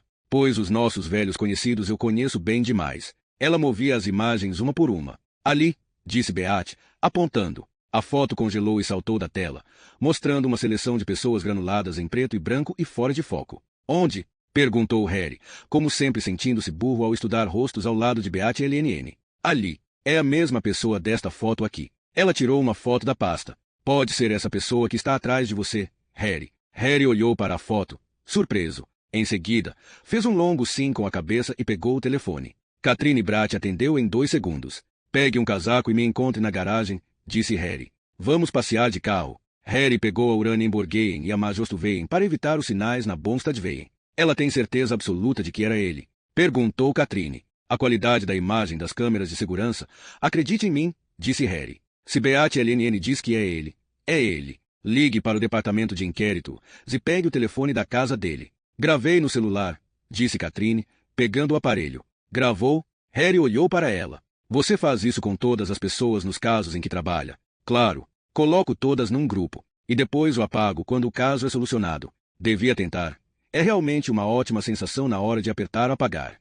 Muito tangível. Harry parou em frente à casa amarela em Off. Todas as janelas estavam escuras. Philip Becker, disse Katrine. Quem diria? Lembre que vamos apenas levar um papo com ele. Ele pode ter tido motivos absolutamente justificáveis para ligar para Vetlesen. De um orelhão no shopping de Soro, Harry olhou para Katrine. A pulsação era visível sob a pele fina do pescoço. Ele virou a cabeça e olhou para a janela da sala. Vamos, disse ele. No instante em que botou a mão na maçaneta da porta, o celular tocou. Alô? A voz no outro lado parecia exaltada, mas mesmo assim fez o relato em frases curtas e concisas. Harry interrompeu o fluxo de discurso com 2 o quê? Surpreso e quando. Finalmente houve silêncio no outro lado. Ligue para o centro de operações, comandou Harry. Peça para mandar as 2 viaturas que estiverem mais perto de Osveien, sem sirenes, e peça para pararem um em cada lado do quarteirão. O quê? Porque tem um menino lá dentro e não queremos deixar Becker mais nervoso do que o necessário. Ok. Aparentemente, estava ok. Era all. Harry se inclinou para Katrine. Abriu o porta-luvas, onde remexeu e retirou um par de algemas. O pessoal dele achou algumas impressões digitais no carro da garagem de Lucius. Conferiram com outras impressões que temos no caso. Harry tirou o molho de chaves da ignição. Inclinou-se e catou uma caixa metálica que estava debaixo do assento. Enfiou uma chave na fechadura. Abriu e ergueu um Smith Wesson preto de cano curto. E uma no para-brisa batia. Katrine formou um mudo com a boca e, com um meneio de cabeça, perguntou a Harry se tinha a ver com a Casa Amarela. Ele mesmo, respondeu Harry. Professor Philip Becker. Ele viu os olhos de Katrine se arregalarem. Mas sua voz estava calma. Tenho a sensação de que vou apertar o botão apagar em breve. Talvez, disse Harry, abrindo o tambor do revólver e verificando se havia bala em todas as câmaras. Não pode haver 2 homens sequestrando mulheres da mesma maneira. Ela inclinava a cabeça de um lado para o outro, como quem se aquece para uma luta de boxe. Uma suposição razoável. Devíamos ter sacado tudo quando estivemos aqui da primeira vez. Harry olhou para ela e se perguntou por que ele não dividia a mesma agitação. Onde estava a embriaguez de prazer em prender alguém? Era porque ele sabia que logo isso seria substituído pela sensação vazia de ter chegado tarde demais, de ser um bombeiro vasculhando as cinzas. Sim, mas não era isso. Havia outra coisa. Ele podia sentir isso agora. Ele estava duvidando. As impressões digitais e as fotos de soro seriam mais do que suficientes num processo judicial, mas teria sido fácil demais. Esse assassino não era assim, não cometia erros tão banais. Não era a mesma pessoa que havia colocado a cabeça de Sylvia Ottersen no topo de um boneco de neve, que havia congelado um policial no seu próprio freezer, que havia mandado uma carta a Harry dizendo: "O que você deve se perguntar é: quem fez o boneco de neve? O que devemos fazer?" Perguntou Catherine. "Vamos prendê-lo?" Harry não conseguiu distinguir pela entonação dela se aquilo era uma pergunta. "Por enquanto, esperamos", disse Harry, "até o nosso reforço estar em posição. Então tocamos a campainha. E se ele não estiver em casa?" "Ele está." "Está? Como?" "Olha a janela da sala. Fique olhando um pouco." Ela olhou, e, quando a luz branca mudou atrás da grande janela panorâmica, Harry pôde ver que ela entendeu. A luz vinha de uma TV. Esperaram em silêncio. Não havia um som. Um corvo crocitou. Silêncio de novo. O celular de Harry tocou. O reforço estava em posição. Rapidamente, Harry os deixou a par da situação. Ele não queria ver uniforme nenhum até que fossem chamados, salvo se ouvissem tiros ou gritos. "Coloque no silencioso", disse Catherine depois que ele desligou. Harry esboçou um sorriso, fez o que ela disse e a olhou de esguelha. Pensou no rosto dela na hora em que a porta da geladeira se abriu. Mas no momento Catherine não demonstrava medo, nem ansiedade. Estava apenas concentrada. Ele enfiou o celular no bolso do casaco e o ouviu tinir contra o revólver. Desceram do carro, atravessaram a rua e abriram o portão. O cascalho molhado no caminho que levava à casa sugava seus sapatos com avidez. Harry mantinha os olhos na janela panorâmica, procurando sombras de movimentos na parede branca. Chegaram à entrada. Catherine lançou um olhar a Harry, que fez um movimento afirmativo com a cabeça. Ela tocou. Um toque de sino, profundo e hesitante, soou no interior da casa. Esperaram. Nenhum passo. Nenhuma sombra contra o vidro ondulado da janela comprida ao lado da porta de entrada. Harry foi para a frente e encostou a orelha no vidro, uma maneira simples e surpreendentemente eficaz de monitorar uma casa. Mas não ouviu nada, nem sequer a TV. Ele deu 3 passos para trás, agarrou-se na calha com as mãos e escalou o suficiente para poder ver toda a sala pela janela. Havia uma pessoa no chão, de pernas cruzadas e as costas viradas para ele, usando um casaco cinza. Um par de fones gigantes circundava o crânio, como uma auréola preta. Um fio saía do fone à TV. "Ele não está escutando porque está com fones de ouvido", anunciou Harry, descendo em tempo de ver Catherine colocar a mão na maçaneta. A vedação de borracha em volta do batente liberou a porta, produzindo um som de sucção. "Parece que somos bem-vindos", murmurou ela e entrou. Pego de surpresa e praguejando em silêncio, Harry entrou depois dela. Catherine já estava diante da porta da sala e a abriu. Ficou parada até Harry chegar ao lado dela. Ela deu um passo para trás, esbarrou num pedestal onde um vaso balançou perigosamente antes de resolver ficar em pé. Havia pelo menos 6 metros até a pessoa que ainda estava de costas para eles. Na tela, um bebê tentava manter o equilíbrio enquanto segurava o indicador de uma mulher que ria. No DVD embaixo da TV, uma luz azul estava acesa. Harry teve um déjà vu, a sensação de uma tragédia que se repetiria. Exatamente assim. O silêncio, gravação caseira com imagens felizes da família, o contraste entre o antes e o agora, a tragédia já anunciada que só precisava de uma conclusão. Catherine apontou, mas ele já havia reparado. A pistola estava bem atrás da pessoa no chão, entre um quebra-cabeça incompleto e um gameboy.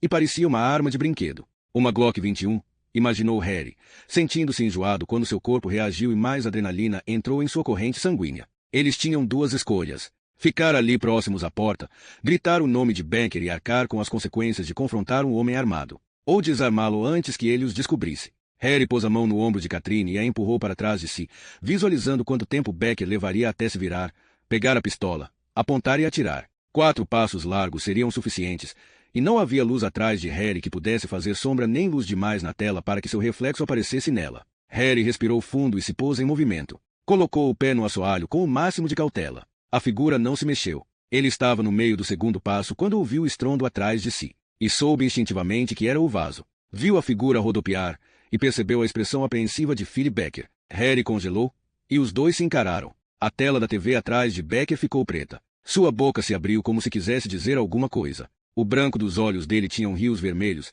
e as bochechas estavam inchadas, como se tivesse chorado. "A pistola!" Foi Catherine que gritou e, automaticamente, Harry levantou o olhar e viu o reflexo dela na tela escura da TV. Ela estava perto da porta, com as pernas afastadas e as mãos segurando um revólver. O tempo pareceu desacelerar, tornando-se uma matéria densa e amorfa. Apenas os sentidos de Harry continuavam em tempo real. Um agente treinado como Harry devia instintivamente ter se jogado ao chão e sacado a arma. Mas havia outra coisa, algo mais vagaroso que seus instintos, mas que trabalhava com força maior. Posteriormente, Harry mudaria de opinião. Mas a princípio achou que fez o que fez por causa de outro déjà vu, a imagem de um homem morto no chão, atingido por uma bala da polícia por saber que havia chegado ao fim da linha e que não tinha energia para enfrentar mais fantasmas. Harry deu um passo à direita, colocando-se na linha de tiro de Katrine. Ele ouviu um clique oleoso e macio atrás de si. O som do cão do revólver sendo desarmado, do dedo aliviando a pressão no gatilho. A mão de Becker estava pressionada contra o chão perto do revólver. Os dedos e a pele entre eles estavam brancos, o que queria dizer que Becker estava com o peso do corpo apoiado neles. A outra mão, a direita, estava segurando o controle remoto. Se Becker tentasse pegar a pistola com a mão direita da forma como estava sentado, perderia o equilíbrio. Não se mexa, gritou Harry. O único movimento de Becker foi o de piscar 2 vezes, como se quisesse apagar a visão de Harry e Katrine. Harry avançou com movimentos calmos, mas eficazes. Inclinou-se e pegou a pistola, que era surpreendentemente leve. Tão leve que seria impossível ter balas no cilindro, ele pensou. Harry colocou a pistola no bolso do casaco, ao lado do próprio revólver, e se agachou. Pela tela da TV, podia ver Katrine ainda mirando para eles, trocando o peso de um pé para outro, irrequieta. Ele esticou a mão para Becker, que recuou como um animal arredio, e removeu os fones de ouvido. Onde está Jonas? Perguntou Harry. Becker olhou para ele como se não entendesse a situação, nem a língua que falava. Jonas, repetiu Harry. Então gritou. Jonas, Jonas, você está aqui? SH, disse Becker. Ele está dormindo. A voz dele era sonolenta, como tivesse tomado calmantes. Becker apontou para os fones de ouvido. Ele não deve acordar. Harry engoliu em seco. Onde ele está? Onde? Becker inclinou a cabeça e olhou para Harry como se só agora o reconhecesse. Na cama dele? É óbvio. Todos os meninos têm que dormir nas suas camas. O tom de voz subia e descia como se estivesse cantarolando. Harry enfiou a mão no bolso da jaqueta e tirou as algemas. Estique os braços, mandou. Becker piscou de novo. É para sua própria segurança, disse Harry. Era uma frase bem usada, uma que era instruída a eles já na academia de polícia, a princípio com a intenção de acalmar os presos. Mas, quando Harry se ouviu pronunciá-la, de repente entendeu por que havia se posto na linha de fogo. Não era por causa de fantasmas. Becker levantou os braços para Harry, como em uma súplica, e o aço se fechou em volta dos punhos magros e cabeludos. Sente-se, ordenou Harry. Ela vai cuidar de você. Harry se levantou e foi até Katrine no vão da porta. Ela havia baixado o revólver e sorria para ele com um brilho estranho nos olhos, como se no fundo deles houvesse chamas ardendo de verdade. Você está bem? Perguntou Harry baixinho. Katrine? Claro, disse ela, rindo. Harry hesitou. Então continuou e subiu a escada. Ele lembrou onde ficava o quarto de Jonas, mas abriu as outras portas primeiro, como se quisesse adiar o momento temido. No quarto de Becker, a luz estava apagada, mas mesmo assim pôde vislumbrar a cama de casal. Um dos lados estava sem lençóis, como se ele soubesse que ela nunca mais iria voltar. Por fim, Harry parou na frente da porta de Jonas. Antes de abrir, apagou da mente pensamentos e imagens. Um conjunto de sons desafinados retiniu no escuro, e, mesmo sem ver nada, sabia que o deslocamento de ar provocado pela porta havia iniciado um breve arranjo produzido pelos canos fininhos de metal. Porque Oleg também tinha um mensageiro dos ventos pendurado no teto do seu quarto. Harry entrou e vislumbrou algo ou alguém na cama, por baixo do edredom. Ele tentou ouvir alguma respiração, mas não conseguiu ouvir nada além dos canos metálicos que continuavam a vibrar, não querendo silenciar. Ele pôs a mão no edredom, e por um momento congelou de medo. Mesmo que nada dentro daquele quarto representasse algum perigo físico para ele, sabia por que estava temendo. Porque outra pessoa, seu chefe anterior, Barney Miller, certa vez esclarecera isso para ele. Harry estava com medo de sua própria natureza humana. Com cuidado, tirou o edredom do corpo ali deitado. Era Jonas. No escuro, parecia mesmo que estivesse dormindo, exceto pelos olhos que estavam abertos, fitando o teto. Harry descobriu um band-aid no antebraço dele. Inclinou-se sobre a boca semi-aberta do menino, colocando a mão em sua testa, e se sobressaltou ao sentir a pele quente e uma corrente de ar em seu ouvido. E ouviu uma voz sonâmbula murmurar.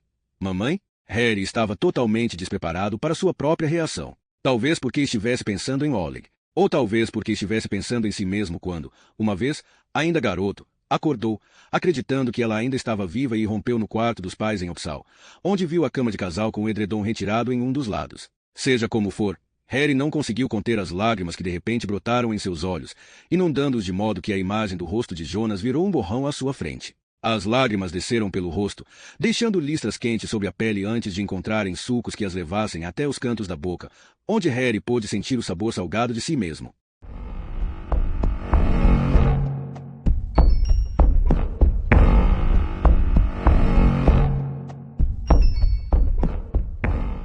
Parte 4. Capítulo 20. Dia 17. Os óculos de sol. Eram 7 da manhã quando Harry abriu a cela 23 na ala prisional. Becker estava sentado na cama, vestido, fitando com olhar inexpressivo. Harry colocou no meio da cela a cadeira que havia trazido da sala de segurança. Sentou-se e ofereceu a Becker um cigarro do seu maço de camel amassado. Não é permitido fumar aqui, é?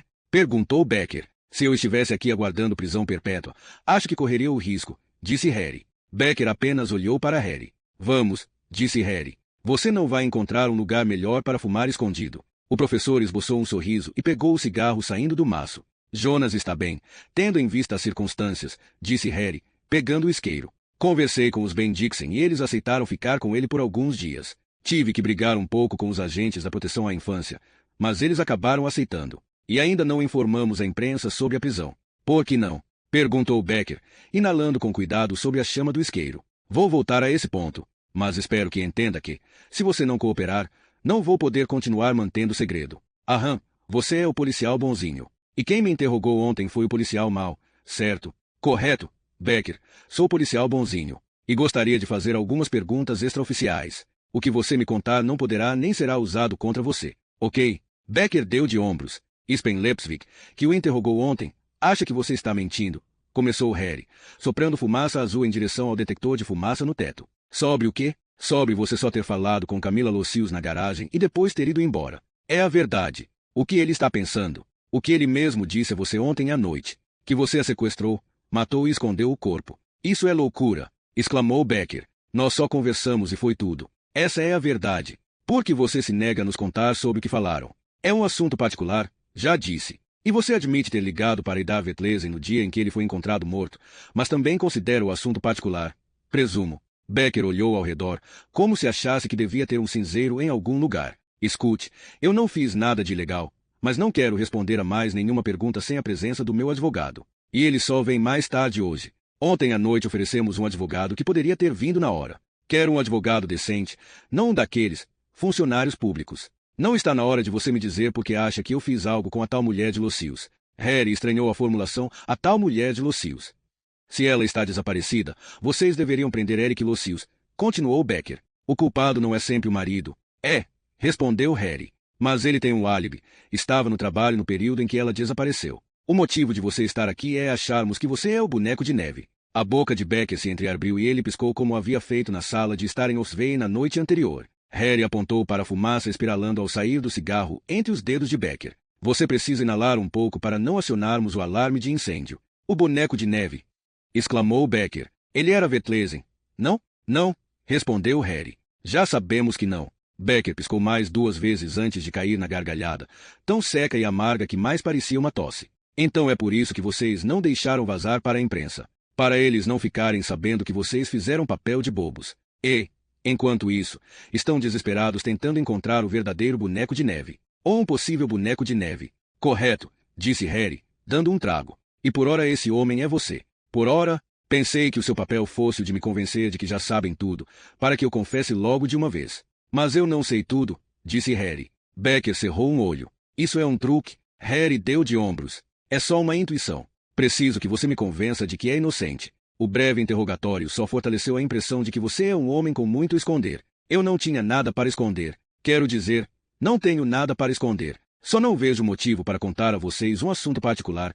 Não fiz nada de errado. Preste bem atenção, Becker. Eu não acho que você seja o boneco de neve ou que tenha matado Camila Locius. E acho que você é uma pessoa racional. Do tipo que entende que vai causar menos mal revelar assuntos particulares para mim aqui e agora do que ver nas manchetes amanhã que o professor Philip Becker está preso, suspeito de ser o serial killer mais notório da história da Noruega. Porque você sabe que, mesmo sendo inocentado e solto depois de amanhã, seu nome estará para sempre ligado àquelas manchetes nos jornais. E o do seu filho. Harry viu o pomo de Adão de Becker subir e descer em seu pescoço com a barba por fazer. Acompanhou o cérebro dele chegando a conclusões lógicas. Conclusões simples. E então veio, em tom de tamanha agonia que Harry primeiro pensou que fosse por causa do cigarro, algo a que Becker estava desacostumado. Bert, minha mulher, era uma puta. Como é? Harry tentou esconder a surpresa. Becker soltou o cigarro no chão de cimento, inclinou-se para a frente e tirou do bolso de trás uma agenda preta. Encontrei esta agenda no dia depois que ela desapareceu. Estava na gaveta da mesa dela, sequer escondida. À primeira vista, pareceu bastante inocente. lembretes comuns para si mesma e números de telefone. Só que, quando fui verificar os números na lista telefônica, eles não existiam. Eram códigos. Mas temo que minha mulher não fosse muito boa em escrever em código. Não levei nem um dia para decodificar todos. Eric Locius era proprietário e administrador da RYDD e FLYTT, uma empresa de mudanças que se posicionara bem nesse ramo pouco lucrativo.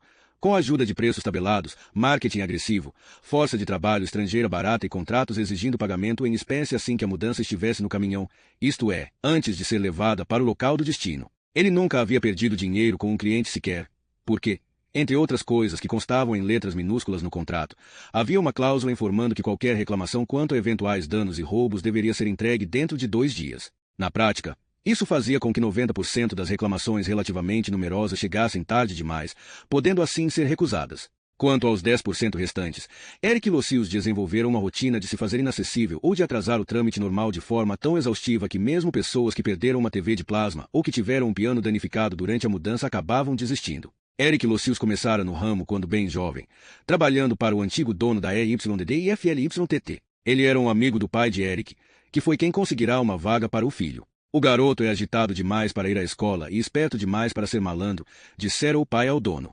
Pode aceitá-lo. Como vendedor comissionado, Eric não demorou a se destacar com seu charme, sua eficiência e sua agressividade. Havia herdado os olhos castanhos da mãe e os cabelos fartos e encaracolados do pai, e tinha um porte atlético.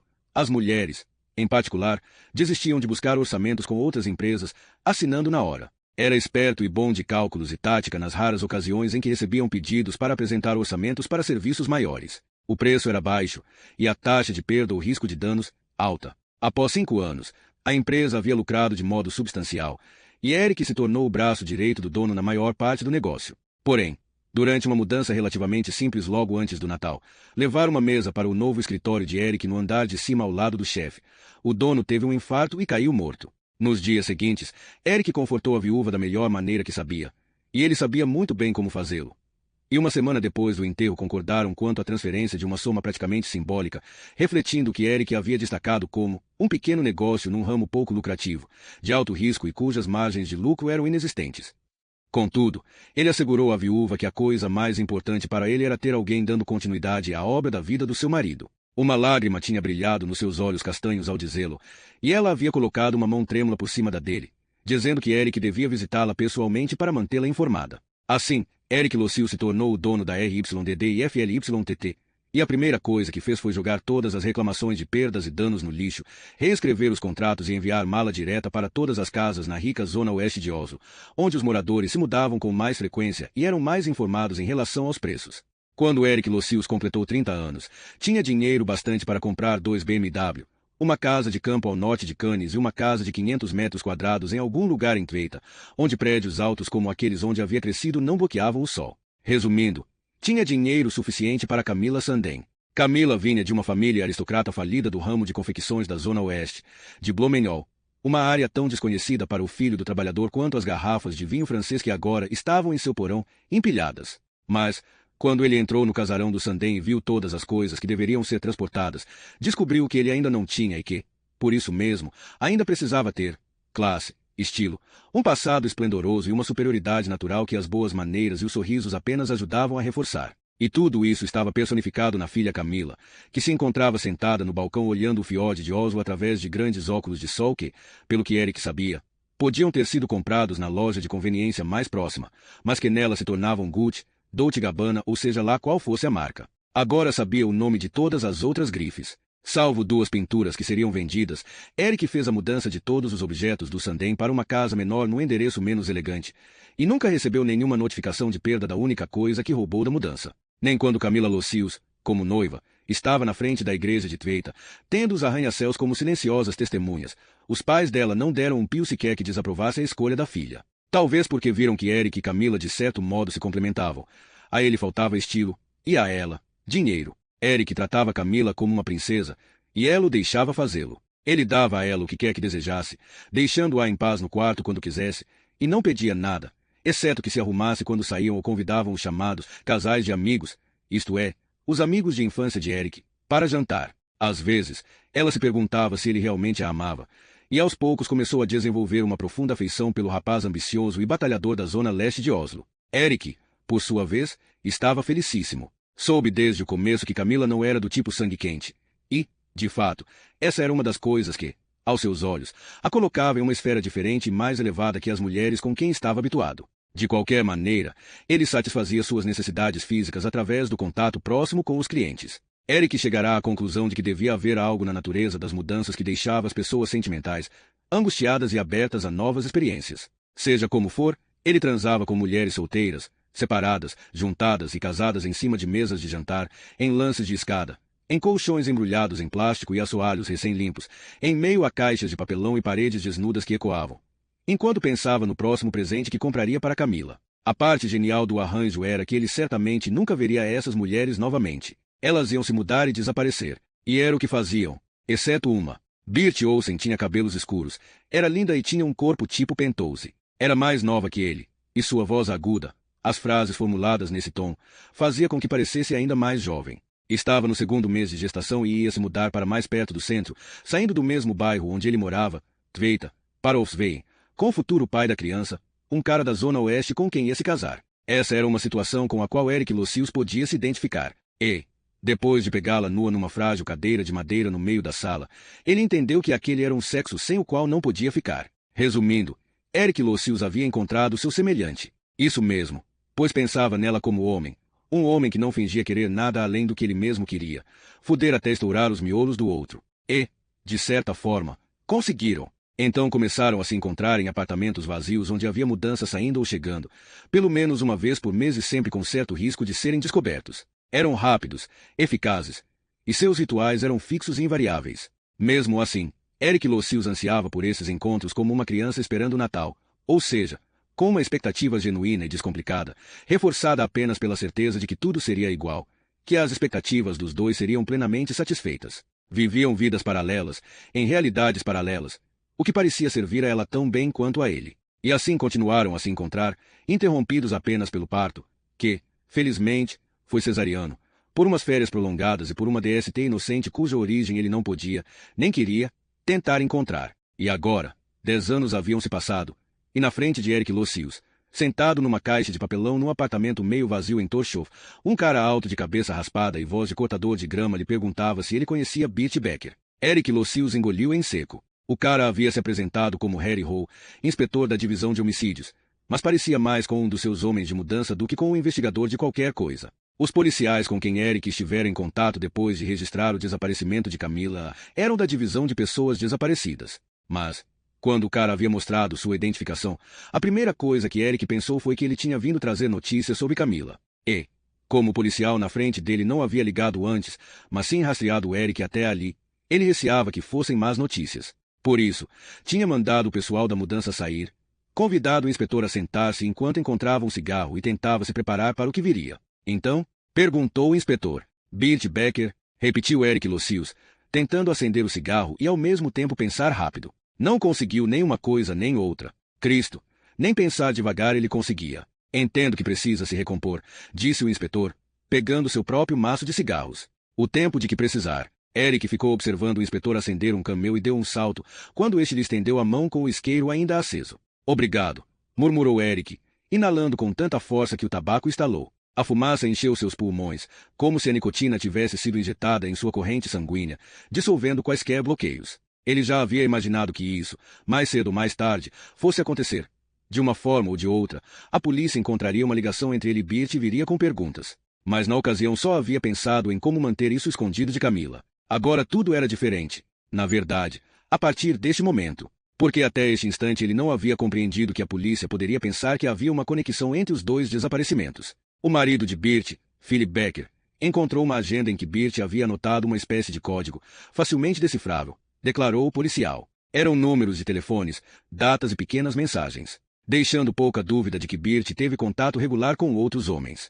Homens, deixou escapar Eric. Se serve de conforto, Becker acha que era você quem ela via com mais frequência. Em muitos endereços diferentes, pelo que entendi, Eric, flutuando num barco e observando o tsunami crescer no horizonte, não respondeu. Então Becker encontrou seu endereço, pegou a pistola de brinquedo do filho, uma cópia fiel de uma Glock 21, e foi até Tveita para esperar você chegar em casa. Ele disse que queria ver o medo em seus olhos, ameaçá-lo, para que contasse o que sabia, antes de passar seu nome para nós. Ele seguiu o carro para dentro da garagem, mas descobriu que era sua mulher, Camila, quem dirigia. E ele, contou tudo a ela. Sim, Eric se levantou da sua caixa de papelão e foi até a janela. O apartamento tinha vista para o parque de Torshov e para uma Oslo banhada pelo pálido sol da manhã. Ele não gostava de apartamentos com vista em prédios velhos. Isso significava escadas. Mais vista, mais escadas. E apartamentos mais caros. Logo, mobília mais cara, mais pesadas, seguros mais caros e mais de seus homens precisando de licença médica. Porém era assim mesmo quando se sujeitava ao risco de ter preços fixos e baixos. Sempre ganhava concorrência pelos piores trabalhos. Com o tempo, todo risco tem seu preço. Eric respirou fundo, ouvindo os passos do policial arrastando-se sob o assoalho. E ele sabia que esse policial não se deixaria bater por alguma estratégia que envolvesse demora. Essa era uma reclamação por danos que ele não podia jogar no lixo. Bert Olsen, agora Becker, seria o primeiro cliente de quem sofreria uma perda. Então ele contou que tinha um caso com Bert Becker há 10 anos, declarou Harry, e que a primeira vez que se encontraram e transaram, ela já estava grávida do marido. Você está grávida de uma menina ou de um menino, disse Raquel, abaixando o travesseiro para vê-lo melhor. Não do marido. Disse Harry, inclinando-se sobre ela para pescar o maço de cigarros na mesa de cabeceira. Não mais do que em 80% dos casos. Como é? Disseram no rádio que em algo entre 15 e 20% de todos os filhos da Escandinávia têm um pai diferente daquele que acreditam ter. Ele tirou um cigarro e o segurou contra a luz da tarde que entrava por baixo da cortina. Vamos dividir. Raquel fez que sim.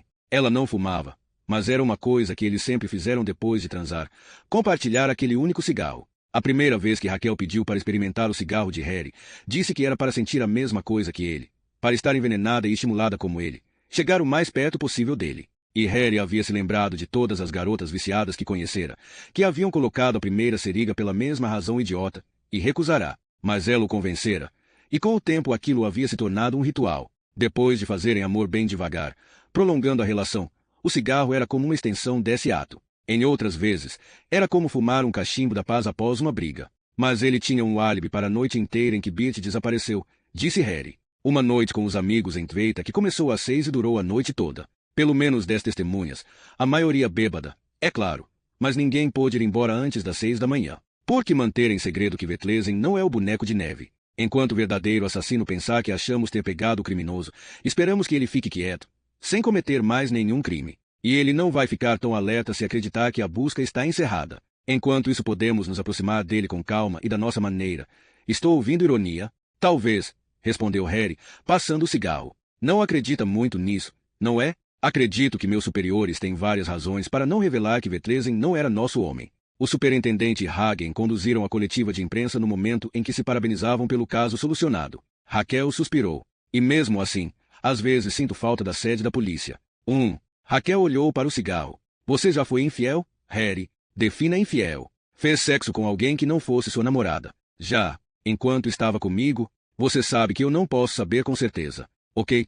Quando estava sóbrio? Não, nunca. Então o que você pensa de eu estar aqui agora? Essa pergunta é uma pegadinha. Não, é sério, Harry. Não sei. Só não sei se tenho vontade de responder. Então não vou te dar mais o cigarro. Epa, ok. Penso que você acredita que me quer, mas que gostaria de ser capaz de querer ele. As palavras pairaram sobre eles como se impressas no escuro. Você é tão irritantemente imparcial, exclamou Raquel, estendendo o cigarro a Harry e cruzando os braços. Talvez a gente não deva falar sobre isso, sugeriu Harry. Mas tenho que falar sobre isso. Não está vendo, senão vou enlouquecer. Meu Deus, eu já estou louca. Estar aqui quando? Ela puxou o edredom até o queixo. Harry se virou e se aconchegou nela. Antes mesmo de tocá-la, ela havia fechado os olhos, inclinado a cabeça para trás, e pelos lábios entreabertos ele ouviu sua respiração acelerar. E ele pensou, como é que ela faz isso? Passar da vergonha ao tesão num piscar de olhos? Como ela pode ser tão imparcial? Você acha que a consciência pesada deixa a gente com tesão? Disse Harry, vendo-a abrir os olhos e encarar o teto com surpresa e frustração pelo toque dele que não se materializou. Que somos infiéis não apesar da vergonha, mas por causa dela. Raquel piscou algumas vezes. Pode ser, disse ela por fim. Mas isso não é tudo. Não dessa vez. Dessa vez? Dessa vez. Eu te perguntei isso uma vez, e você tinha dito, eu menti, respondeu ela. Já fui infiel antes. Ficaram em silêncio ouvindo o zunido distante da hora do Reich da tarde na Pilestrede. Ela tinha vindo direto do trabalho. Ele conhecia a rotina dela e de Olling e sabia que ela logo precisaria ir embora. Sabe o que odeio em você? Perguntou ela por fim, dando um beliscão na orelha dele. Você é tão bestamente orgulhoso e teimoso que nem consegue perguntar se foi com você. Bem, disse Harry, pegando o resto do cigarro e admirando o corpo nu dela ao se levantar. Por que eu ia querer saber? Pela mesma razão do marido de Bert. Para revelar a mentira. Trazer a verdade à tona. Você acha que a verdade vai fazer Philip Becker menos infeliz de algum modo? Ela enfiou a cabeça no pullover justo, de lã grossa e preta, sem mais nada sobre a pele macia. Harry pensou que, se estivesse com ciúmes de alguém, esse alguém seria o pullover. Sabe de uma coisa, Sr. Howe? Para alguém que tem como profissão desencavar verdades incomodas, você certamente gosta de viver uma mentira. Ok? Disse Harry, apagando o cigarro no cinzeiro. Desembuche. Então, foi em Moscou, enquanto estava com Fyodor. Na embaixada havia um attaché norueguês fazendo o curso de treinamento comigo. Ficamos completamente apaixonados. E, ele também estava em um relacionamento. Quando estávamos prestes a romper com nossos parceiros, a namorada dele se adiantou e contou que estava grávida. E, como eu em geral tenho bom gosto em matéria de homens, ela fez beicinho e calçou as botas. Escolhi um que não fugiu da sua responsabilidade. Ele voltou para Oslo. E a gente nunca mais se viu. E eu me casei com Fyodor. E logo depois ficou grávida. Foi. Ela abotoou o casaco e olhou para ele. E de vez em quando me pergunto se não engravidei para esquecer o outro. Se Oleg não seria fruto de amor, mas de uma dor de cotovelo. Não acha? Não sei, respondeu Harry. Só sei que ele é um resultado muito bom. Ela sorriu agradecida para ele. Inclinou-se e o beijou na testa. Nunca mais vamos nos ver, Howe. Claro que não, disse ele, sentando-se na cama e assim permanecendo, olhando para as paredes despojadas até ouvir o portão da entrada do prédio fechando-se atrás de Raquel com um baque surdo. Depois, foi à cozinha, abriu a torneira e pegou um copo limpo do armário. E, enquanto esperava a água esfriar, passou a olhar pelo calendário com a foto de Oleg e de Raquel em seu vestido azul celeste, e em seguida para o chão. Havia 2 pegadas de botas molhadas no linóleo. Deviam ser de Raquel. Ele vestiu o casaco e as botas. Estava prestes a sair quando deu meia volta. Pegou seu Smith Wesson de serviço de cima do armário de roupas e o enfiou no bolso do casaco. O sexo ainda estava em seu corpo, como um frêmito de bem-estar, uma leve embriaguez. Ele já estava no portão quando um ruído, um clique, o fez se virar e olhar para o pátio nos fundos do prédio, onde a escuridão era mais densa que na rua. Pretendia ir em frente e teria continuado se não fossem as pegadas. As pegadas de botas no linóleo. Por isso, foi até o pátio. A luz amarela das janelas em cima dele era refletida pelos restos de neve que ainda permaneciam onde o sol não alcançava. Estava ao lado da entrada para o porão. Uma figura torta com a cabeça inclinada, olhos feitos de pedrinhas e a boca feita de cascalho ria dele. Uma risada muda reverberou entre os tijolos das paredes, transformando Ozzy num guincho histérico que ele reconheceu como sendo dele mesmo ao agarrar a pá de neve ao lado da escada, balançando-a no ar com fúria violenta. A ponta afiada de metal acertou por baixo da cabeça, levantando-a do corpo, jogando a neve molhada contra o muro. O golpe seguinte partiu o torso do boneco de neve em 2, e o terceiro espalhou os últimos restos sobre o asfalto negro no meio do pátio. Harry estava ali parado, arfando, quando ouviu outro clique atrás de si. Como o som de revólver sendo engatilhado. Com um único movimento suave, ele girou, soltou a pá e sacou o revólver preto. Na cerca de madeira, embaixo do velho vidoeiro, Mohamed e Salma estavam bem quietinhos, olhando para o vizinho deles com olhos arregalados de medo. As mãos seguravam galhos secos. Os galhos teriam sido braços perfeitos para um boneco de neve se Salma, por puro pânico, não tivesse acabado de quebrar o seu. Nosso boneco de neve, gaguejou Mohamed. Harry guardou o revólver na jaqueta e fechou os olhos. Xingando a si mesmo em silêncio, engoliu em seco e instruiu a cabeça a soltar a arma. Depois reabriu os olhos. Os olhos de Salma estavam marejados. Desculpa, sussurrou ele. Vou ajudar vocês a fazer outro. Quero ir para casa, murmurou Salma, sufocando o choro. Mohamed pegou a mão da irmãzinha e a guiou para casa, contornando Harry em um grande círculo. Harry ficou parado, sentindo o cano do revólver na mão. O clique. Ele pensou ter sido o som de um cão de revólver armando. Mas estava enganado. Aquele procedimento antes do tiro é silencioso. O que se ouve é o som do cão quando desarmado, o som do tiro que não é disparado, o som de estar vivo. Ele pegou sua pistola de novo, apontou para o chão e apertou o gatilho. O cão ainda não se movia. Só quando forçou mais o gatilho para trás, pensando que o tiro aconteceria a qualquer momento, o cão começou a se levantar. Ele soltou o gatilho. O cão retornou à posição original com um clique metálico. E reconheceu o som. Entendendo que uma pessoa que aperta o gatilho até este ponto tem intenção de atirar, Harry olhou para as janelas do seu apartamento no 3º andar. Estavam escuras, e uma ideia lhe ocorreu. Ele não fazia a mínima ideia do que acontecia atrás delas quando não estava em casa. Eric Locius, apático, Estava sentado e olhando pela janela de seu escritório, refletindo sobre o fato de não saber quase nada do que se passava atrás dos olhos castanhos de Birte. Sobre como era pior saber que ela esteve com outros homens do que ela ter desaparecido e que talvez estivesse morta. E que ele teria preferido perder Camila para um assassino a perdê-la desse modo. Mas, acima de tudo, Eric Locius estava pensando que deve ter amado Camila. E ainda amava. Ele havia ligado para os pais dela, mas eles tampouco tinham notícias. Talvez estivesse morando com uma dessas amigas da Zona Oeste de quem ele apenas havia ouvido falar. Ele olhou o escurecer da tarde que lentamente descia sobre Groruddalen, cada vez mais denso, apagando os detalhes. Não havia mais trabalho por hoje, mas Eric não tinha vontade de voltar para casa, grande e vazia demais. Ainda não. Havia um compartimento de bebidas variadas no armário atrás dele, a chamada margem de perda de diversos bares nas mudanças. Mas nada para misturar. Ele encheu sua xícara de café com gin e teve tempo de tomar um pequeno gole antes de o telefone tocar. Reconheceu o código da França no display.